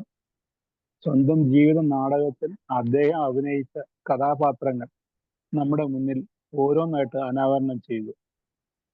അവ ഓരോന്നും വ്യത്യസ്തമായ കഥാപാത്രങ്ങളായിരുന്നു. ഓരോ കാലഘട്ടത്തിലെയും ഉള്ള കഥാപാത്രങ്ങളാണ്. അത് ചെറുസുറുക്കള് യുവാവായിരുന്നപ്പോഴും കുടുംബസ്ഥനായിട്ട് മാറിയപ്പോഴുള്ളതും അത് കഴിഞ്ഞിട്ട് ഒരു സ്ഥാപനത്തിൻ്റെ ഉടമസ്ഥയായിട്ട് മറ്റൊരാൾക്ക് ജോലി കൊടുക്കുമ്പോഴും എന്നുള്ള പല ഘട്ടങ്ങളിലെ ആ കഥാപാത്രങ്ങൾ വളരെ നന്നായിട്ട് കൈകാര്യം ചെയ്തു എന്നുള്ളതാണ് മികച്ച ഒരു എന്താ പറയുന്നത്, ജീവിതത്തിനെ ജീവിച്ച് കാണിച്ചൊരു മനുഷ്യനായിട്ട് മാറി. ജോൺ ചാണ്ടി അച്ചായൻ നമ്മുടെ സ്വന്തം അച്ചായൻ തന്നെയാണ്. Okay sir. മനോജ് സാർ. നമസ്കാരം ജോൺ സാർ. ഈ പ്രവാസിയായ അങ്ങയുടെ കഥ കേട്ടിട്ട് പ്രവാസികൾക്കെല്ലാം പറയാനുള്ള ഇതുപോലുള്ള ഒരു കഠിന യാത്രയുടെ ഒരു കഥയുണ്ട് സാബു സാറെ. ഇദ്ദേഹം ഒറ്റയ്ക്കല്ല. ഇദ്ദേഹത്തെ പോലെ ഇപ്പോൾ അവിടെ പോയി വലിയ ബിസിനസ് ചെയ്യുന്നവരുടെയൊക്കെ പുറകോട്ട് ഒന്ന് എടുത്താലുണ്ടല്ലോ, എല്ലാവരും ഇതുപോലുള്ള അനുഭവങ്ങളിൽ നിന്ന് പോയിട്ട് അത് വെട്ടിപ്പിടിച്ചവരാണ്. ഈ കഴിവുണ്ടല്ലോ സാർ, അവിടെ ചെന്ന് ഓട്ടോമാറ്റിക്കായിട്ട് കിട്ടുന്ന കാര്യം. ഒന്നാമത് ചൂട്, ഉറ്റവരെ ഉടയവരെയൊക്കെ വിട്ട് രണ്ടു വീട്ടിലെ സർക്കസിലെ കളിയേക്കാൾ വലിയ കളി കളിച്ചവർക്ക് മാത്രമേ ശരിക്കും പോയാൽ ഗൾഫിൽ പോയാൽ രക്ഷപ്പെടാനും പറ്റത്തുള്ളൂ. ഈ കംഫർട്ട് സോണിലിരിക്കുന്ന കുറേ പേര് നമ്മുടെ നാട്ടിൽ എല്ലായിടത്തും ഉണ്ട്. അവരൊന്നും അങ്ങോട്ട് പോവുകയേ വേണ്ട, അവരൊന്നും പോയാൽ രക്ഷപ്പെടത്തില്ല. അതുകൊണ്ടാണ് ചിലരൊക്കെ പോയ അതേ സ്പീഡിൽ അല്ലെങ്കിൽ അതിനേക്കാൾ സ്പീഡിൽ ഇങ്ങ് തിരിച്ചു പോലും. എന്താ അറിയാം, ഒന്നും മെനക്കെടാൻ വയ്യ, വീട്ടിലെ തന്നെ ചോറിനണം, അമ്മ തന്നെ വിളമ്പി കൊടുക്കണം, അല്ലെ ഭാര്യയെ തന്നെ വിളമ്പി കൊടുക്കണം. ഇങ്ങനെയൊക്കെയുള്ള ഈ കംഫോർട്ട് സോണിൻ്റെ കിടക്കുന്നവരെ ഞാൻ ആരെയും കുറ്റപ്പെടുത്തുകയല്ല. അവരൊക്കെ ഈ ജോൺ സാറിനെ പോലുള്ള ആൾക്കാരുടെ കഥ കേൾക്കണം ശരിക്കും. എങ്കിലേ കുറെ പേര് നന്നാവുള്ളൂ. ഇതൊരു അനുഭവ കഥയാണ് സാറ്. കഥകളൊക്കെ ഈ ചെരുപ്പ് ആഫ്രിക്കയിലെ വിറ്റ കഥയൊക്കെ സെയിൽസ് ആൻഡ് മാർക്കറ്റിങ്ങിലും ഒക്കെ നമ്മുടെ ഉലഹന്നാൻ സാർ പറഞ്ഞില്ല, അദ്ദേഹം ഒരു ട്രെയിനിങ്ങിലൊക്കെ കൊടുത്തിട്ടുണ്ട്. ഞാനിത് കേട്ടിട്ടുമുണ്ട്. അവരുടെ ഒരു ടൂളാണ്, ചിലപ്പോൾ സാബു സാറിനൊക്കെ അറിയാമായിരിക്കും. അപ്പം അവരുടെ ഓപ്പർച്യൂണിറ്റി കാണുന്നവരാണ്. ഇതെല്ലാം ഈ ജോൺ സാറിൻ്റെ അനുഭവത്തിൽ നിന്ന് പുള്ളി അതെല്ലാം കോറിലേറ്റ് ചെയ്ത് പറയുകയായിരുന്നു ശരിക്കും പറഞ്ഞു കഴിഞ്ഞാൽ. മറ്റേ ആദ്യം ചെരുപ്പിക്കാൻ പോയ ആൾ ഒന്നും കണ്ടില്ല, എല്ലാം നെഗറ്റീവേ കണ്ടുള്ളൂ. മറ്റേ ആൾ പോയി കണ്ടു, കച്ചവടം നടക്കുമെന്നുള്ള ആ ബുദ്ധി മറ്റേ ആൾ കിട്ടി. പിന്നിപ്പോൾ ജോൺ സാറ് പറഞ്ഞ റാസൽ ഖേമിലെ കഥ, സൗദി അറേബ്യയിൽ പോയ കഥ, അപ്പം ഇതെല്ലാം ഉള്ളു സാർ. അവിടെ പോയ കുറേ അനുഭവങ്ങളിൽ നിന്ന് പഠിക്കുന്ന ആൾക്ക് ഇപ്പം നമ്മൾ അറിയാവുന്ന പേര് ഞാൻ പ്ലാറ്റ്ഫോമിലായതുകൊണ്ട് പറയാവുന്നില്ല.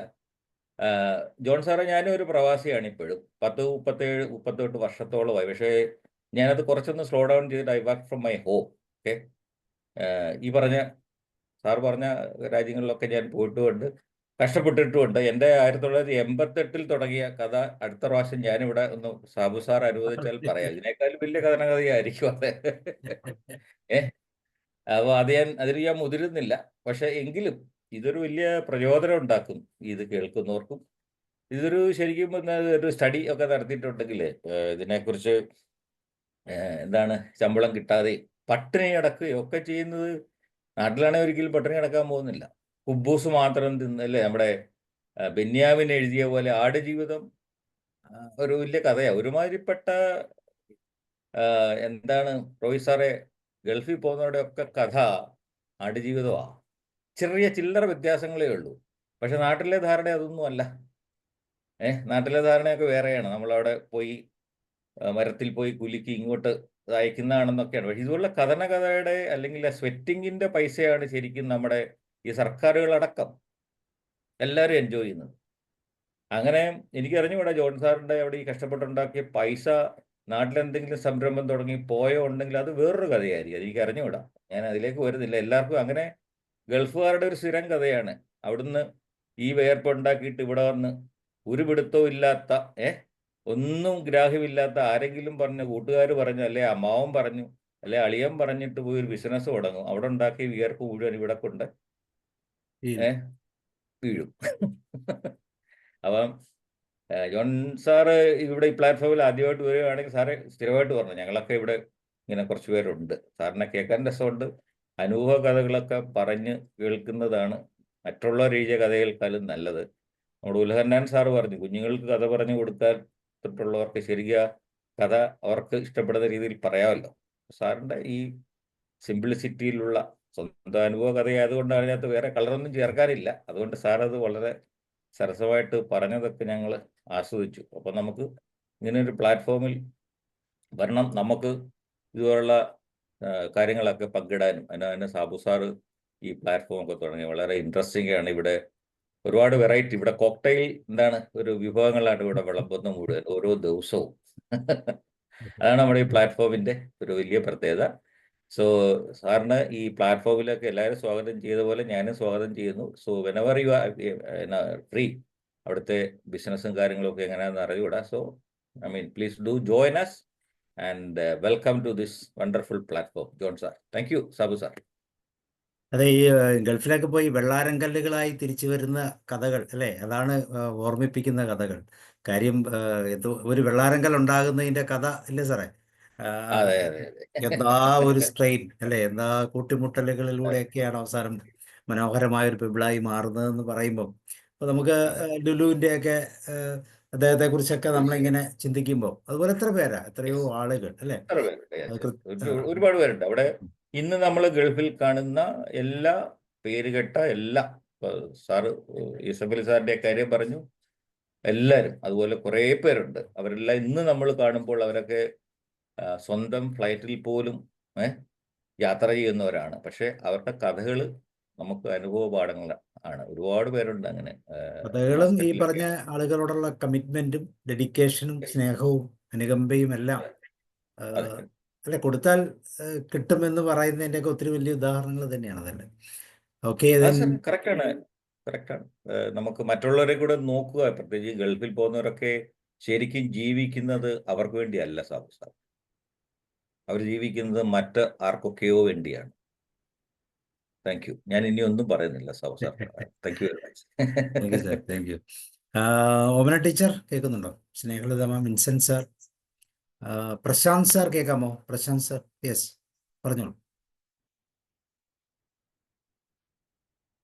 പ്രശാന്ത് സാറാണോ ഓമന ടീച്ചറാണോ? ആരോടും പറയും. കേൾക്കുന്നില്ലല്ലോ. പ്രശാന്ത് സാർ പറയുന്നുണ്ടോ? സാർ പറയുന്നില്ല. സാറ് സൗണ്ട് വരുന്നില്ല. ഞാൻ പറയട്ടെ സാർ. ഓമന ടീച്ചർ ഒന്ന് പറഞ്ഞോട്ടെ, ഒരു മിനിറ്റ്. Thank you sir. ഞാൻ എല്ലാവരും പറയുന്നത് ഇങ്ങനെ കേൾക്കുമായിരുന്നു. ഒത്തിരി എന്തെങ്കിലും നമ്മുടെ മലയാളത്തിലൊരു പഴഞ്ചൊല്ലുണ്ടല്ലോ, സമ്പത്ത് കാലത്ത് ആപത്ത് വെച്ചാൽ ആപത്ത് കാലത്ത് എന്നുള്ള ആ പഴഞ്ചൊല്ലാണ് ഞാൻ ഓർത്തത്. കഷ്ടപ്പെട്ടവർക്ക് മാത്രമേ പിടിച്ചു നിൽക്കാൻ പറ്റുള്ളൂ, കഷ്ടപ്പെടാൻ തയ്യാറുള്ളവർ. കംഫോർട്ട് സോണിൽ ഇരിക്കുന്നവർക്ക് പക്ഷെ ആരെങ്കിലുമൊക്കെ സപ്പോർട്ട് ഉണ്ടാവും. ഈ കഷ്ടപ്പെട്ടവരുടെ എന്തെങ്കിലും ഉണ്ടാവും. കംഫോർട്ട് സോണിൽ ഇരിക്കുന്നവരുടെ ചിലപ്പോൾ ഒന്നും ഉണ്ടാവില്ല. അപ്പൊ ആരെങ്കിലുമൊക്കെ പറയും, അയ്യോ അവനൊന്നും ഇല്ല, നിങ്ങള് കുറച്ച്, നിനക്ക് ഇത്തിരി ഉണ്ടല്ലോ, നീ കുറച്ച് കൊടുക്കുക എന്ന് പറയുന്ന ഒരു അവസ്ഥ ഞാനിങ്ങനെ ആലോചിച്ചു അതിൻ്റെ ഇടയിൽ കൂടെ. പിന്നെ അങ്ങനെയും ഒരു സംവിധാനം നമ്മുടെ നാട്ടിലുണ്ട്. അപ്പം ഈ എവിടെയായാലും, നമ്മൾ ഗൾഫിലായാലും ഇവിടെ ആയാലും ഒക്കെ നമ്മൾ കുറച്ച് കഷ്ടപ്പെടുകയും കൺസിസ്റ്റൻസിയിൽ പോയാൽ മാത്രമേ നമുക്ക് മുന്നോട്ട് ഒരു അത്യാവശ്യം ആരോടും വലിയ കുഴപ്പമില്ലാതെ ജീവിച്ചു പോകാൻ പറ്റുള്ളൂ. അപ്പം ഗൾഫിൽ പോയി എവിടെ പോയി കഷ്ടപ്പെട്ടാലും അവിടുത്തെ കാശ് ഉണ്ടാക്കാം. നമ്മളൊക്കെ ഇവിടെ, ഞാനിങ്ങനെ ആലോചിക്കുമായിരുന്നു, 340 രൂപയ്ക്കാണ് ജോലിക്ക് കയറിയത്. അന്നത്തെ പൈസ അല്ലേ എന്ന് പറഞ്ഞിട്ട് കാര്യമില്ല. അന്നും 30 ദിവസം ഉണ്ടല്ലോ മാസത്തിന്. അപ്പം ഞാനും വെറുതെ ഇടയ്ക്ക് ഇപ്പം ഇങ്ങനെ ആലോചിക്കും, 340 ആയിരുന്നു 3400 ആയിരുന്നു, എനിക്ക് തെറ്റിപ്പോയോ? ഇല്ല, 340 തന്നെയായിരുന്നു. അപ്പൊ അങ്ങനെ നമ്മൾ പിടിച്ചു നിൽക്കാൻ പറ്റിയാലേ ജീവിക്കാനും പറ്റുള്ളൂ. അപ്പൊ സാറിന്റെ അനുഭവങ്ങളും എല്ലാവരുടെയും വിശദീകരണങ്ങളും ഒക്കെ നല്ല ഇൻഫർമേറ്റീവ് ആയിരുന്നു. എല്ലാവർക്കും കേൾക്കാൻ പറ്റിയതിനും thank you sir. Thank you Sabu sir.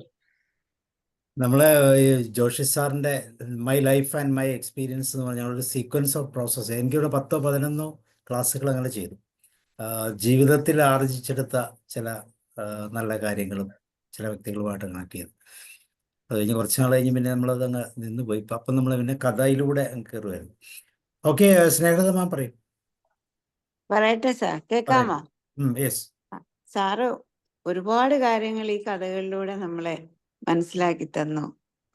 പിന്നെ ആ ചത്ത എലിയുടെ കഥ, പിന്നെ ആ എലി ആഫ്രിക്കയിൽ പോയപ്പോൾ ആറ്റിറ്റ്യൂഡ്, രണ്ടുപേരുടെ ആറ്റിറ്റ്യൂഡിലുള്ള വ്യത്യാസം, പിന്നെ ആ ഡൽഹിയിൽ ആത്മഹത്യ ചെയ്ത പെൺകുട്ടിയുടെ കഥ, അതൊക്കെ തോക്കാനും പഠിക്കണം.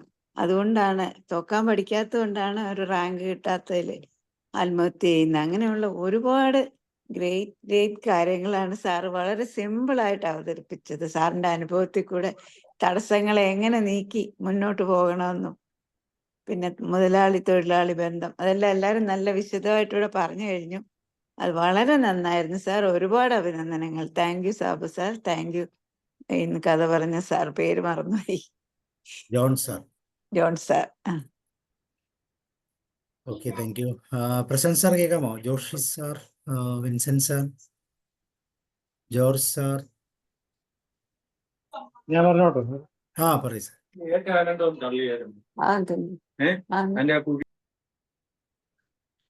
വിൻസെന്റ് സാർ പറഞ്ഞു. ഓക്കെ, ജോൺ സാർ, ആദ്യം തന്നെ കൺഗ്രാജുലേഷൻസ്. കാരണം ആദ്യമായിട്ട് വന്നിട്ട് വളരെ പ്രചോദനകരമായ രീതിയിലൊരു കഥ പറഞ്ഞു. വളരെ മോട്ടിവേഷൻ ഉള്ള ഒരു കഥയായിരുന്നു. നമ്മൾ സാധാരണ ഗൾഫിലേക്ക് പോയ ആൾക്കാരുടെ ശതമാനം വെച്ച് നോക്കുമ്പോൾ സക്സസ് സ്റ്റോറീസിനെ കാട്ടിയും ഫെയിലിയർ സ്റ്റോറീസാണ് നമ്മൾ അധികം കേട്ടിട്ടുള്ളത്. ഇപ്പൊ എപ്പോഴും മിക്കവാറും പേപ്പറിലൊക്കെ കാണാം, ഒത്തിരി ഏജന്റുമാർ ഒളിപ്പിച്ച് അവിടെ കൊണ്ടുപോയി കഷ്ടപ്പെട്ട് ഉള്ള കാശും വീട് പണയൊക്കെ വെച്ചിട്ട് ഉണ്ടാക്കിയ കാശൊക്കെ പോയിട്ട് അവിടെ ചെന്ന് വളരെ വിഷമത്തോടെ ഇൻഡസ്ട്രിയോടെ സഹായത്തോടെ കൂടെ തിരിച്ചു വന്നിട്ട കഥകളാണ് നമ്മൾ മിക്കവാറും ഇപ്പൊ കേൾക്കാറുള്ളത്. അപ്പൊ അങ്ങനെയുള്ളവർക്ക് ഇങ്ങനത്തെ ഒരു കഥ വളരെ വളരെ വളരെ മോട്ടിവേഷൻ തരുന്ന കഥയാണ്. ഉലഹന്നൻ സാറ് പറഞ്ഞ ഒരു കാര്യം ഞാൻ ഇവിടെ കടമെടുക്കുകയാണ്. All doors are not close, the close doors are not lock. അത് കൃത്യം ആ സാറ് പറഞ്ഞത് അത് തന്നെയാണ് ജോൺ സാറിന്റെ ജീവിതത്തിൽ സംഭവിച്ചിട്ടുള്ളത്. അവിടെ ചെന്ന ഒരു ഡോർ ക്ലോസ് ആയിട്ടുള്ളൂ, അത് ലോക്കായിട്ടില്ലാന്ന് കണ്ട് ആ ലോക്ക് മുറിച്ച് മാറ്റി ആ ഡോറിലേക്ക് പ്രവേശിച്ചപ്പോൾ ആ കാണിച്ച ആ ധൈര്യവും ചങ്കുറ്റവും ആ സ്വയം ഉള്ള ആത്മവിശ്വാസവും അതാണ് അവിടെ കണ്ടത്. അതുപോലെ തന്നെ മറ്റുള്ള കഥകളും അതുപോലെ തന്നെ ഉള്ളതാണ്. അങ്ങനെ ഞാൻ സാറിന്റെ സ്വന്തം കഥയാണ് ഞാൻ കൂടുതൽ എനിക്ക് എന്നെ ആകർഷിച്ചത്. മറ്റുള്ള കഥകളൊക്കെ പറഞ്ഞ പോലെ തന്നെ കേട്ടിട്ടുള്ള കഥകളാണ്. അതുകൊണ്ട് എനിവേ സാറ് വളരെ വളരെ നല്ല ഒരു പുതിയ ഒരു മെമ്പറെ സാബു സാർ തന്നതിന് സാബു സാറിനും സാറിന് രണ്ടുപേർക്കും നന്ദിയും അഭിനന്ദനങ്ങളും. Thank you. Okay sir. Then വേറെ ആർക്കെങ്കിലും? ജോർജ് സാർ ഉണ്ടോ? Prashant sir, Kelsey Mathew. പറയണമെങ്കിൽ അൺമ്യൂട്ട് ചെയ്യും.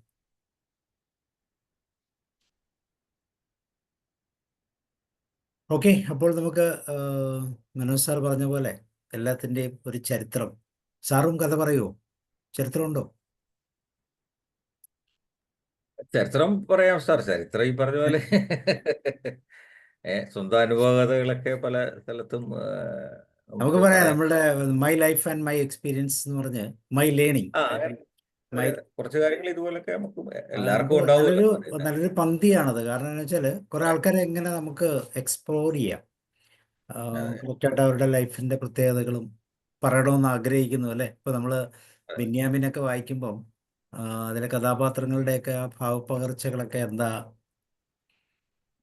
അതെ, തീർച്ചയായിട്ടും നമുക്ക് ഒരുപാട് കാര്യങ്ങൾ മറ്റുള്ളവരിൽ നിന്ന് കേൾക്കുമ്പോഴുണ്ടല്ലോ, അത്ര അനുഭവ ജീവിത കഥകളിൽ നിന്ന് നമ്മളൊന്നും ഒന്നും അല്ലെന്ന് മനസ്സിലാവും അല്ലേ. നമ്മളൊന്നും നമ്മുടേതൊന്നും അല്ല. കമ്പയർ ചെയ്യുമ്പോൾ നമ്മള് സ്വർഗത്തിലാണെന്ന് പറയും. അപ്പോൾ അതുപോലെ ഈ പല കാര്യങ്ങളും പഠിക്കാൻ അങ്ങോട്ടും ഇങ്ങോട്ടും അറിയുകയൊക്കെ ചെയ്യുന്നവരെ ഇപ്പം ഗൾഫിൽ പോകണമെന്നില്ല. ഇപ്പോൾ ഓമന ടീച്ചർ പറഞ്ഞ മാതിരി എല്ലായിടത്തും കഷ്ടപ്പാടുകളൊക്കെ ഉണ്ട്. പക്ഷെ ഈ കംഫർട്ട് സോൺ എന്നൊക്കെ പറഞ്ഞത് അങ്ങനെ ഇരുന്നിട്ട് അതിനകത്ത് ഇരിക്കുന്നവർക്ക് വലിയ സക്സസ് സ്റ്റോറികളോ ഒന്നുമില്ല. അവർക്ക് എപ്പോഴും അങ്ങനെ അതിൽ മതി, അതിനപ്പുറത്തേക്കൊരു ലോകവും ഇല്ലാന്നും ഒക്കെ. പിന്നെ നമ്മുടെ ഇങ്ങനെയൊക്കെ പോയാലോ സാറേ 4 കാലം നിൽക്കാം.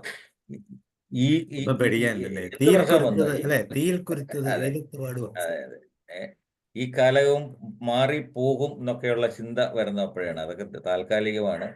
നമ്മൾ ഇങ്ങനെയുള്ള ഓരോ ചലഞ്ചുകളാണല്ലോ. ഇതിലുള്ള ചലഞ്ചുകളിൽ കൂടെ എന്താണ് ശരിക്കും പറഞ്ഞാൽ ഫയർ വോക്ക് എന്ന് പറയല്ലേ. ഈ ഗൾഫിലൊക്കെ ഇപ്പൊ ഈ ജോൺ സാറ് പറഞ്ഞ കഥ കേൾക്കുമ്പോൾ ശരിക്കും തീക്കട്ടയിൽ കൂടെ നടന്ന കഥകളാണ് അദ്ദേഹത്തിനെ പോലുള്ളതൊക്കെ ഉള്ളത്. ശരിക്കും കാലുകൊള്ളും. പക്ഷെ നെവർ മൈൻഡ്, അങ്ങനെ ഒരു വില്ലുണ്ടല്ലോ എല്ലാത്തിനും, ഒരു ഇച്ഛാശക്തിയുള്ളവർക്ക് കാര്യങ്ങളൊക്കെ. ഉലകന്നാൻ സാറ് പറഞ്ഞ പോലെ ഈ ഡോറിൽ എന്ന എല്ലാ ഡോറുകളും ഒന്നും അടഞ്ഞല്ല. ഒരു 10 ഡോർ അടഞ്ഞിട്ടുണ്ടെങ്കിൽ 11ാമത് തുറന്നിരിക്കും അല്ലേ സാർ? അപ്പൊ അങ്ങനെ നമ്മൾ ആ ഡോർ തേടി പോണം, അപ്പോഴാണ് നമ്മൾ വിജയിക്കുന്നത്. അപ്പൊ ഓക്കെ ജോൺ സാർ, ഒരുപാട് ഞങ്ങള് ചർച്ച ചെയ്ത് കഴിഞ്ഞു. ഇനി സാർ പറയും. അതെ.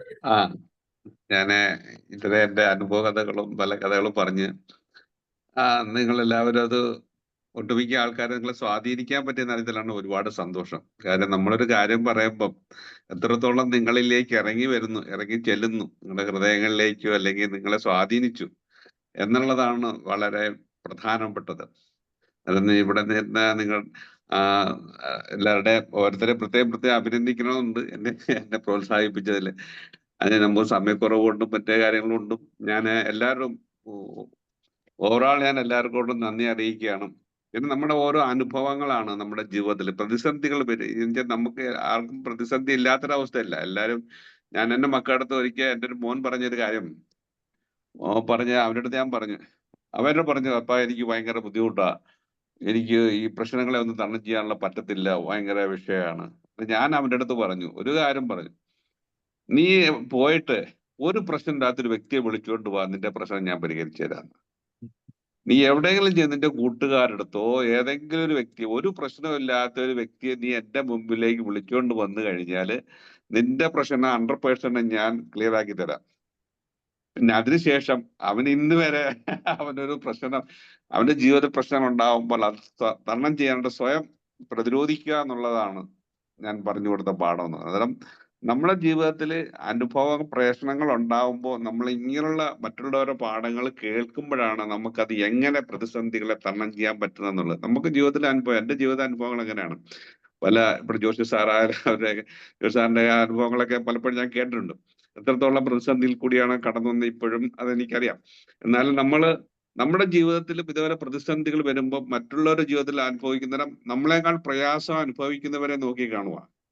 നമ്മുടെ ജീവിതത്തിലും പഠിക്കേണ്ട കാര്യം, ഒരു പ്രയാസം വരുമ്പം നമുക്ക് മാത്രമല്ല പ്രതിസന്ധി, നമ്മളെക്കാൾ പ്രയാസങ്ങളും ബുദ്ധിമുട്ടുകളും അനുഭവിക്കുന്ന ഒരുപാട് വ്യക്തിത്വങ്ങൾ ഭൂമിയിലുണ്ട്. നമ്മളെക്കാൾ ഒരുപാട് സൗഭാഗ്യങ്ങൾ അനുഭവിക്കുന്ന ആൾക്കാരെ കാണുമ്പോൾ നമ്മൾ സന്തോഷിച്ച് അതേപോലെ ആവാൻ പറ്റുമെന്ന് നമ്മൾ ചിന്തിക്കുക. പ്രതിസന്ധികൾ വരുമ്പോൾ നമ്മളെങ്ങാണ്ട് പ്രതിസന്ധികളുള്ളവര്, ഇപ്പൊ നമുക്കൊരു 500 രൂപ 1000 രൂപ കടമുണ്ടെങ്കിൽ ലക്ഷങ്ങൾ കടമുള്ള ആൾക്കാരെ കാണുമ്പോൾ നമുക്ക് അതൊരു കടമായിട്ട് തോന്നത്തില്ല. നമ്മൾക്കൊരു പ്രയാസം ഉണ്ടാകുമ്പോൾ നമ്മളെക്കാട്ടി പ്രയാസമുള്ള ആൾക്കാരെ കാണുമ്പോൾ നമ്മുടെ പ്രതിസന്ധി ഒരു പ്രതിസന്ധി അല്ലാട്ട് നമുക്ക് തോന്നും. അങ്ങനെ ലഘൂകരിക്കുക, ജീവിതം സന്തോഷപരമാക്കുക എന്ന് മാത്രമേ ഈ അവസരത്തിൽ എനിക്ക് നിങ്ങളോട് എല്ലാവരോടും പറയാനുള്ളൂ. ഞാൻ എന്നോടും പറയാനുള്ളത്, എൻ്റെ കുടുംബത്തോടും എൻ്റെ ചുറ്റുപാടിലും കൂട്ടുകാരോടും എല്ലാവരും നമ്മൾ പറയാനുള്ളത് തന്നെയാണ്. തീർച്ചയായിട്ടും നമ്മളെക്കുറിച്ച് സ്വയം വിലയിരുത്തുക, നമ്മൾ ബോധവാന്മാരാവുക എന്നുള്ളതാണ്. ഓക്കെ സാറേ, താങ്ക്. ഇങ്ങനെ സാറിന്റെ നാടക ജീവിതത്തെ കുറിച്ച് കൂടെ ഒന്ന് പറയൂ. ഒരുപാട് നന്ദി. സാറിന്റെ നാടക ജീവിതത്തെ കുറിച്ച് കൂടെ ഒന്ന് പറയൂ. നാടകം ഞാൻ ശരിക്കും പറയാൻ ചെറുപ്രായത്തിൽ അത്ര നാടകത്തിൽ ചെറിയ രീതിയിലൊക്കെ ചെയ്തിട്ടുണ്ടെങ്കിലും പിന്നെ ഇവിടെ വന്നു ഞാൻ ചെറുപ്രായ കഥകളും നോവലൊക്കെ വായിക്കുമായിരുന്നു, പുസ്തകങ്ങളൊക്കെ ചെറുതായിട്ട് വായിക്കുമായിരുന്നു. പിന്നെ ഇവിടെ വന്ന് ഈ നമ്മുടെ ജോലി ഞാൻ കണ്ട നാടകത്തിലേക്ക് പല അവസരം ഉണ്ടായ സാഹചര്യം ഞാൻ എപ്പോഴും ബിസിനസ് ഇപ്പൊ ജോലി ചെയ്യുന്ന വ്യക്തികളെ കണ്ട് കൂടുതൽ ടെൻഷൻ അനുഭവിക്കുന്ന മാനസിക പ്രതിസന്ധികൾ പിരിമുറുക്കുണ്ടാവുന്നത് ബിസിനസ് മേഖലയിൽ പ്രവർത്തിക്കുന്നവർക്കായിരിക്കും. കാര്യം അവർക്ക് 24 hours അവരെ ഇൻവോൾവ് ആയിരിക്കും. ജോലി ചെയ്യുന്ന വ്യക്തിയാണെങ്കിൽ അവർ ആ ജോലി സമയത്ത് മാത്രമേ ആ ജോലിയെ കുറിച്ചുള്ള ഒരു പിരിമുറുക്കം ഉണ്ടാവാറുള്ളൂ. ബിസിനസ് മേഖല പ്രവർത്തിക്കുന്ന 24 hours അവർ അതിൽ നിന്നൊക്കെ ഒരു വേർപെട്ട് നിൽക്കണമെങ്കിൽ നമുക്കൊരു മനസ്സിന് ബ്രേക്ക് ചെയ്യേണ്ട കാര്യമുണ്ട്, മനസ്സിന് സന്തോഷം കിട്ടേണ്ട കാര്യമുണ്ട്. എന്നിട്ട് ചില കാര്യങ്ങൾ കൂടി ഞാൻ ടോസ്റ്റ് മാസ്റ്ററിലൊക്കെ പങ്കെടുക്കാറുണ്ട്, മെമ്പറാണ്. പിന്നെ ഇതെല്ലാം നാടകങ്ങൾ, ഷോർട്ട് ഫിലിം, ഇങ്ങനെയുള്ള കാര്യങ്ങളിൽ പോകുമ്പം നമ്മുടെ ടോട്ടലി ഡിഫറെന്റ് ആയിട്ടൊരു അവസ്ഥയാണ്. വ്യത്യസ്തമായൊരു മേഖലയാണ് കലാരംഗത്തേക്ക് പ്രവർത്തിക്കുന്നത്. അതിന് ആ കലയിൽ ഇപ്പൊ നമ്മുടെ ഒരു ഷോർട്ട് ഫിലിം എടുത്ത് എനിക്കിപ്പം ഈ ഡോക്ടർ അംബേദ്കറിന്റെ അവാർഡ് കിട്ടിയാല് തൃശ്ശൂർ വെച്ചിട്ട് അവരെന്നെ വിളിച്ച് ഞാനൊരു ജീവിതാനുഭവങ്ങളുടെ ഒരു കഥ എടുത്തായിരുന്നു, മടക്കയാത്രയെന്നും പറഞ്ഞുകൊണ്ട്. ഇവിടെ ഒരു ഷോർട്ട് ഫിലിം എടുത്തു. അത് ഇവിടെ ആൾക്കാർ ഒരുപാട് പേരെ സ്വാധീനിച്ചു. നമ്മുടെ ഗൾഫിലുള്ള ആൾക്കാർ ഇവിടെ ഗൾഫിൽ വന്നിട്ട് ആൾക്കാര് ജോലി ചെയ്തു, പിന്നെ തിരിച്ച് വീട്ടിലെത്തുമ്പോൾ അവരെ വീട്ടുകാർ ഉൾക്കൊള്ളാൻ പറ്റുന്ന അവസ്ഥ. കാര്യം ഈ ഇന്നലെ വരെ അവര് സാമ്പത്തികമായിട്ട് വീട്ടുകാർക്ക് സഹായങ്ങൾ കൊടുത്തു. ഇവിടുന്ന് ജോലി കഴിഞ്ഞ് ഒരു പ്രായം എത്തിക്കഴിഞ്ഞ അവര് നാട്ടിലേക്ക് എത്തുമ്പോൾ അവരുടെ വരുമാനം നീക്കുകയാണ്. ഈ വീട്ടുകാർക്ക് നമ്മൾ കൊടുത്തുകൊണ്ടിരിക്കുന്ന സാമ്പത്തിക വരുമാനം ടോട്ടലി നിന്നു. പിന്നെ ഒരു വിഷയം എന്ന് പറയുന്നത്, ഈ ചെല്ലുന്ന വ്യക്തി ഒരിക്കലും ഒരു വില്ലിങ് ആയിരിക്കത്തില്ല, അദ്ദേഹം ഒരു ഇൽപ്പാറുള്ള വ്യക്തി ആയിരിക്കത്തില്ല. മാനസികമായും ശാരീരികമായിട്ട് തളർന്ന അവസ്ഥയിലാണ്. ആ അവസ്ഥയിൽ അവിടെ എത്തിക്കഴിയുമ്പം അസുഖങ്ങളായിട്ട് ഹോസ്പിറ്റലിൽ പോകണം. അദ്ദേഹത്തിന് കുറെ സാമ്പത്തികമായ ആവശ്യമുണ്ട്. തൻ്റെ ജീവിതം മൊത്തവും തൻ്റെ കുടുംബക്കാർക്കും വേണ്ടി ചെലവഴിച്ച് കഷ്ടപ്പെട്ട് കഴിഞ്ഞു പല അനുഭവങ്ങൾ കൂടിയുള്ള കഥയാണ് ഞാൻ മടക്കയാത്ര എന്ന നാടകം ഷോർട്ട് ഫിലിം അവതരിപ്പിക്കുന്നത്. അത് ഇവിടെ അവർ എല്ലാം കൊടുത്ത് അദ്ദേഹത്തിന്റെ ജീവിതം മൊത്തവും കഷ്ടപ്പെട്ട് ആ പൈസ മൊത്തം ചെറിയ സ്കിൽഡ് വർക്കേഴ്സിന്റെ ആൾക്കാരുടെ സാധാരണക്കാരുടെ വരുമ്പോൾ അവർ നാട്ടിലെത്തുമ്പം ഭാര്യയും മക്കളും തിരിച്ചു നോക്കാത്ത അവസ്ഥ, വീട്ടിൽ നിന്ന് ഇറക്കി വിടുന്ന അവസ്ഥ, തിരിച്ച് ഗൾഫിലേക്ക് വരേണ്ട ഒരവസ്ഥ, ആരും നോക്കാൻ പറ്റാത്ത ഒരു പ്രതിസന്ധി. അവൻ എത്രത്തോളം അവന്റെ മടക്കയാത്ര എന്ന് പറയുന്നത് ഗൾഫിൽ നിന്ന് മടക്കി വരുന്നതല്ല, അവൻ ഗൾഫിൽ നിന്ന് നാട്ടിൽ ചെന്നിട്ട് അവൻ എത്രത്തോളം മാനസികമായ പിരിമുറുക്കം വീട്ടുകാരോട് അനുഭവിക്കുന്ന ആ അനുഭവത്തിൽ നിന്ന് തിരിച്ച് ഗൾഫിലേക്ക് വരേണ്ട ഒരവസ്ഥ, നിസ്സഹായാവസ്ഥ. അവന്റെ അവിടെ വന്നിട്ട് അവൻ അനുഭവിക്കുന്ന പീഡനങ്ങൾ, കാര്യം ആ ആരോഗ്യം പോയി, ശാരീരിക അസുഖങ്ങള്, മാനസിക അസുഖങ്ങള്, ജോലി കൊടുക്കാത്ത അവസ്ഥ, പ്രായം ഉണ്ടാവുമ്പോൾ പ്രായമായി വിസയില്ല, ഒരുപാട് പ്രതിസന്ധി അനുഭവിക്കുന്നു. ആ കഥ പറഞ്ഞാൽ എനിക്ക് അവാർഡ് കിട്ടുന്നത്. നമുക്ക് എപ്പോഴും അനുഭവങ്ങൾ അങ്ങനെ ആൾക്കാരെ വരച്ചു കാണിക്കാൻ എനിക്ക് സാധിച്ചു. അതൊക്കെ എനിക്ക് ഒരുപാട് സന്തോഷം ജനിപ്പിക്കുന്ന അനുഭവം. പക്ഷെ നിങ്ങളത് കണ്ടു കഴിഞ്ഞാൽ നിങ്ങൾക്കത് മനസ്സിലാക്കാൻ പറ്റാം മടക്കയാത്ര എത്രത്തോളം മാനസിക പീഡനം അനുഭവിക്കുന്ന ഒരു വ്യക്തി, അദ്ദേഹം എത്രത്തോളം. കാര്യം സാധാരണക്കാർ ജനങ്ങളിലേക്ക് അത് കണ്ടിരിക്കേണ്ട ഒരു സിനിമയാണ്, ഒരു ഷോർട്ട് ഫിലിമാണ്. അതിലേക്കുള്ള കാര്യങ്ങൾ ജനങ്ങളിലേക്ക് യൂട്യൂബിൽ അവൈലബിൾ ആണ്. ഞാൻ വേണമെങ്കിൽ അതിനകത്ത് ലിങ്ക് ചെയ്ത് കാണിച്ചു തരാം. ഈ പേര് ടൈപ്പ് ചെയ്താൽ മതി. ഞാൻ വേണമെങ്കിൽ ലിങ്ക് വേണമെങ്കിൽ ഇട്ട പെർമിഷൻ ഉണ്ടെങ്കിൽ. ഓക്കെ, ഞാൻ സാറിന് അയച്ചു, സാറ് കിട്ടാൻ മതി, അതായിരിക്കും നല്ലത്. ഓക്കെ, ഇനി ഞാൻ അങ്ങനെ പല കാര്യങ്ങളും ജീവിത അനുഭവ കഥകളും ഒറ്റ അനുഭവങ്ങളാണ് ഞാൻ മറ്റുള്ളവരോട് പറയുകയും ചെയ്യുന്നത്. ഇതിന് നാടകത്തിനൊക്കെ ചെല്ലുമ്പോഴാണ് നമ്മുടെ ഗൾഫ് ആൻഡ് ബിസിനസ് മേഖലയിൽ നിന്ന് മാറിയിട്ട് ആ പിരിമുറുക്കങ്ങളെല്ലാം അഴിഞ്ഞ് നമുക്ക് മനസ്സിന്റെ സന്തോഷം, മെഡിറ്റേഷൻ ആയാലും മറ്റു കാര്യങ്ങളായാലും ചെയ്യുമ്പോൾ നാടക രംഗത്തേക്ക് പോകുമ്പോഴും ഷോർട്ട് ഫിലിം പോകുമ്പോഴേക്കും നമുക്കൊരു സന്തോഷം കിട്ടുന്നത്. ബിസിനസ് സന്തോഷമില്ല എന്നല്ല പറഞ്ഞതിന്റെ അവസ്ഥ, നമുക്ക് ആ രണ്ട് അവസ്ഥയിലാണ്. തീർച്ചയായിട്ടും അതാണ് കലാരംഗത്തേക്ക് വരാനുള്ള ഒരു പ്രചോദനം എനിക്കുണ്ടായത്. പിന്നെ ഓരോ ആൾക്കാർക്ക് ഓരോ അനുഭവങ്ങൾ ഒക്കെ, നമ്മുടെ അനുഭവങ്ങളും കൂടി കാര്യങ്ങൾ പഠിക്കുകയും കാര്യങ്ങൾ ചെയ്തു കൊടുക്കും. പിന്നെ അതേപോലെ കുറെ ആൾക്കാർക്ക് വേണ്ടുന്ന കാര്യങ്ങളൊക്കെ, പ്രതിസന്ധികളൊക്കെ വരുമ്പോൾ അവർക്ക് വേണ്ടുന്ന കാര്യങ്ങളൊക്കെ പറഞ്ഞു കൊടുക്കുകയൊക്കെ ചെയ്യാറുണ്ട്. സമയാനുസൃതത്തിൽ സാഹചര്യം അനുസരിച്ച് ഹിപ്നോതെറാപ്പിയൊക്കെ ഞാൻ ചെയ്തു കൊടുക്കാറുണ്ട് മനുഷ്യർക്ക്. അവർക്ക് പലരും മാനസികമായ ഒരുപാട് പിരിമുറുക്കം വരുന്നവർക്ക് ഹിപ്നോതെറാപ്പിയൊക്കെ വലിയ ആശ്വാസം കിട്ടുന്നതാണ്. കാര്യം ഒരു മനസ്സിന്റെ ഉള്ളിൽ ഇങ്ങനെ വിങ്ങി പൊട്ടി കിടക്കുന്ന കുറേ ആൾക്കാരുണ്ട്. ഞാന് ഗൾഫ് മേഖലയിലായാലും എവിടെ ആയാലും മനുഷ്യർക്കുള്ള ഏറ്റവും വലിയ സാമ്പത്തിക ബുദ്ധിമുട്ടാന്ന് പക്ഷെ ഞാൻ ഒരിക്കലും അത് അംഗീകരിക്കുന്നില്ല. കാര്യം മനുഷ്യർക്ക് ഉണ്ടാവുന്ന ഏറ്റവും വലിയ ബുദ്ധിമുട്ട് അവന്റെ മനസ്സിലെ പ്രയാസം ആരോടെങ്കിലും ഒന്ന് പറയാൻ, ആരെങ്കിലും ഒന്ന് കേൾക്കാൻ ആളില്ലെന്നുള്ളതാണ്. എല്ലാരും പറയുന്നത് സാമ്പത്തിക പ്രതിസന്ധിയാ, പക്ഷെ ഇത് പൂർണ്ണമായിട്ട് അംഗീകരിക്കാൻ ഞാൻ തയ്യാറല്ല. കാര്യം ഏറ്റവും അവന്റെ പ്രയാസം അനുഭവിക്കുന്നത് അവന്റെ മനസ്സിൽ ഇപ്പം നമുക്ക് അറിയാൻ പറ്റും. നമ്മളൊരാളത്ത് പ്രയാസം ചെല്ലുമ്പോൾ അവരുടെ പ്രയാസങ്ങൾ നമ്മുടെ അടുത്ത് പറഞ്ഞു, നമ്മുടെ മനസ്സിലെ പ്രയാസങ്ങൾ ഒന്ന് തുറന്നു പറഞ്ഞാൽ തീരാവുന്ന കാര്യങ്ങളെ നല്ലൊരു വിഭാഗം ജനങ്ങൾക്കുള്ളൂ. സാമ്പത്തിക പ്രതിസന്ധി ഒന്നും ഒരു വിഷയങ്ങളല്ല മനുഷ്യർക്ക്. അത് ആ മനസ്സ് തുറന്നു കഴിയുമ്പോൾ തീർച്ചയായിട്ടും അവർക്ക് ഒരുപാട് സന്തോഷവും സമാധാനം അവർക്ക് കിട്ടും. ഈ ഇങ്ങനെ പീഡനം അനുഭവിക്കുന്ന ആൾക്ക് കുറെ പണം കൊടുത്തിട്ടൊന്നും അവരുടെ ജീവിതത്തിൽ അവർ സന്തോഷം ഉണ്ടാകത്തില്ല. താൽക്കാലിക സന്തോഷം ഉണ്ടാവുന്നല്ലാതെ ഒരിക്കലും സന്തോഷം ഉണ്ടാകത്തില്ല. അവരുടെ മനസ്സിലെ പ്രയാസങ്ങള് ആരെങ്കിലും ഇപ്പൊ നിങ്ങൾക്ക് തന്നെ ഇവിടെ ഇരിക്കുന്ന കുറെ വ്യക്തിത്വങ്ങളുണ്ട്, നല്ല പ്രതിഭാശാലികളായ വ്യക്തിത്വങ്ങളുണ്ട്. നിങ്ങൾ പലപ്പോഴും നമ്മുടെ ഉള്ളിലെ പ്രയാസങ്ങള് ആരോടും പറയാൻ പറ്റാതെ വിങ്ങിപ്പൊട്ടി നിൽക്കുന്ന പല വ്യക്തിത്വങ്ങളെ നമുക്ക് ചുറ്റുപാടിൽ നിന്ന് കാണാൻ സാധിക്കും. നമുക്കത് കേൾക്കാനായിട്ട് നമ്മൾ തയ്യാറാവുക, മറ്റുള്ളവരുടെ പ്രയാസങ്ങൾ നമ്മൾ കേൾക്കാൻ തയ്യാറാവുമ്പോൾ അവരെ മനസ്സുണ്ടാകുന്ന സന്തോഷം, അതാണ് ജീവിതത്തിൽ അവർ നമുക്ക് മറ്റുള്ളവരെ സ്വാധീനിക്കാൻ പറ്റുന്നത്. സഹായങ്ങൾ അങ്ങനെയാണ് ഞാൻ ഉദ്ദേശിക്കുന്നത്. ഓക്കെ സാറേ, തീർച്ചയായും എന്തെങ്കിലും സാർ, താങ്ക് യു. ചോദിക്കാറുണ്ട്, ഇനി എന്തെങ്കിലും എന്നോട് ചോദിക്കാറുണ്ടെങ്കിൽ ചോദിക്കാം, നോ വിഷയം. എന്തെങ്കിലും ചെയ്യും സാർ, വിഷയം കുഴപ്പമില്ല. നമ്മളിങ്ങനെ തന്നെയാണ് ചെയ്യുന്നത്. കഥ പറയും, കഥ നമ്മൾ ചർച്ച ചെയ്യും, നമ്മളുടേതായ രീതിയിലുള്ള ഒരു വിലയിരുത്തലൊക്കെ നടത്തും. കാരണം അതിൽ നിന്ന് നമ്മളുടെ ലൈഫിലുള്ള എക്സ്പീരിയൻസും അതിനകത്ത് നമ്മളുടെ ആർജിച്ചിട്ടുള്ള അതിനോട് അസോസിയേറ്റ് ചെയ്ത് പറയാൻ പറ്റുന്ന കുറേ കാര്യങ്ങളൊക്കെ പറയും. അതിനുശേഷം കഥ പറഞ്ഞ തീർച്ചയായിട്ടും. ആള് ഇപ്പോൾ സാറ് പറഞ്ഞ പോലെ തന്നെ ഒരു എക്സ്പ്ലനേഷൻ പറയാറുണ്ട്. ഇങ്ങനെയൊക്കെ ചെയ്യുന്നത്. അത് തന്നെ നമ്മളെ അപ്പോഴും അനുഭവങ്ങളാണ്. നമ്മൾ ഈ ഓരോരുത്തരുടെ പ്രതിസന്ധികൾ കേൾക്കുമ്പോഴാണ് നമ്മുടെ പ്രതിസന്ധികൾ ആക്കം കുറയുന്നത് എന്നാണ് ഞാൻ മനസ്സിലാക്കുന്നത്. അതെ അതെ അതെ, അല്ലെങ്കിലും അത് ശരിയാണ്. നമ്മൾ കുറെ പണം ഉണ്ടെന്ന് വിചാരിച്ചുകൊണ്ട് സന്തോഷമൊന്നും ഉണ്ടാകത്തില്ലല്ലോ. പണം അല്ലാതെ നമുക്ക് സന്തോഷം തരുന്നത്, മനസ്സിന്റെ സന്തോഷം. ഞാൻ അതെ. കണ്ട പലരുടെ അനുഭവങ്ങൾ കൂടിയുള്ള ഞാൻ കാര്യങ്ങൾ പറയുന്നത്. തുറന്നു പറയാൻ പറ്റാത്തൊരവസ്ഥ, വിങ്ങിപ്പൊട്ടൊരവസ്ഥ, വലിയ ഓക്കെ, സന്തോഷം, അപ്പോൾ ഒരുപാട് ഒരുപാട് പ്രശാന്ത് സന്തോഷം. സാർ കേൾക്കുന്നുണ്ടോ? പ്രശാന്ത് സാറ് ഒന്ന് അൺമ്യൂട്ട് ചെയ്യാമോ? കേൾക്കാമോ? ഡോക്ടർ പ്രശാന്ത് സാറ്, എനിക്ക് തോന്നുന്നു പുള്ളി എൻ്റെ ഒരു ഫ്രണ്ടാണ്. ഞാൻ വിളിച്ചിട്ട് വന്ന പുള്ളി ഞാൻ ഓഫീസിലാണ് സാറേ ഉള്ളത്. എനിക്ക് സംസാരിക്കാൻ പ്രയാസമായിരിക്കും. ഞാൻ ഇടയ്ക്കിടയ്ക്ക് കേൾക്കുന്നുണ്ടെന്ന് മാത്രമേ ഉള്ളൂ. കണ്ടിന്യൂസ് ആയിട്ട് കേൾക്കുന്നില്ല. പ്രശാന്ത് സാറെ സ്വാഗതം. ഞങ്ങള് വൈകുന്നേരം എല്ലാ ദിവസവും 7 മണിക്ക് ഇതുപോലെ ഒരു പ്രോഗ്രാം ചെയ്യാറുണ്ട്. അന്ന് യൂട്യൂബിൽ എല്ലാ അപ്ലോഡ് ദിവസവും ഉണ്ടോ? എല്ലാ ദിവസവും ഉണ്ട്, എല്ലാ ദിവസവും ഉണ്ട്. Okay okay okay. അപ്പൊ ഞാൻ ട്രൈ ചെയ്യാം. 7 ദിവസങ്ങളിൽ 7 തരത്തിലുള്ള പ്രോഗ്രാംസ്. തിങ്കളാഴ്ച സൈക്കോളജി ആയിരിക്കും, ചൊവ്വാഴ്ച സ്റ്റോറി, ബുധനാഴ്ച മെഡിറ്റേഷൻ, മൈൻഡ്ഫുൾ മെഡിറ്റേഷൻ ആണ്, വ്യാഴാഴ്ച ഹെൽത്തുമായിട്ട് ബന്ധപ്പെട്ട് ഹോളിസ്റ്റിക് ഹെൽത്ത്, വെള്ളിയാഴ്ച ദിവസം നമ്മൾ തിരുക്കുറൽ എന്ന് പറഞ്ഞ മോഹൻദാസ് സാറാണത് കണ്ടക്ട് ചെയ്യുന്നത്. തിരുക്കുറലിൻ്റെ ഓരോ കുറലുകളും നമ്മൾ എക്സ്പ്ലെയിൻ ചെയ്യാറുണ്ട്. അങ്ങനെ 28ാമത്തെ കുറലാണ് ഇനി വരുന്നത്.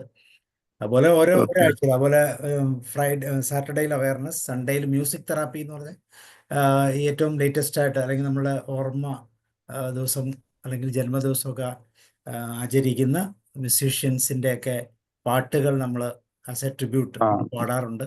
ഇങ്ങനെയൊക്കെയാണ് നമ്മൾ എല്ലാ ദിവസവും ഡിഫറെൻറ്റ് ടോപ്പിക്കുമായിട്ടാണ് മുന്നോട്ട് പോകുന്നത്. സെയിം ലിങ്കാണ്, സെയിം ലിങ്ക് മാറ്റമില്ല. അയച്ചു തന്നത് എനിക്കറിയാം.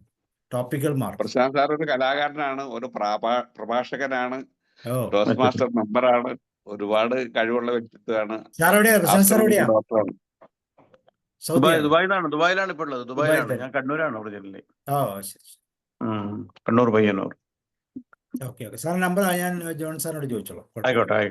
ഓക്കെ, അപ്പോൾ നമുക്ക് വൈൻഡപ്പ് ചെയ്യാം. Thank you John sir. നമുക്ക് കാണാം. Thank you once again. നാളെ നമുക്ക് മൈൻഡ്ഫുൾ മെഡിറ്റേഷൻ ആണ്, ഇളങ്കോസ് സാറിന്റെ. യെസ് ജോൺ സാർ പറഞ്ഞു. ജോൺ ചാണ്ടി സാറിനോട് പറയുമായിരുന്നു വീണ്ടും കാണാം. Okay, thank you so much.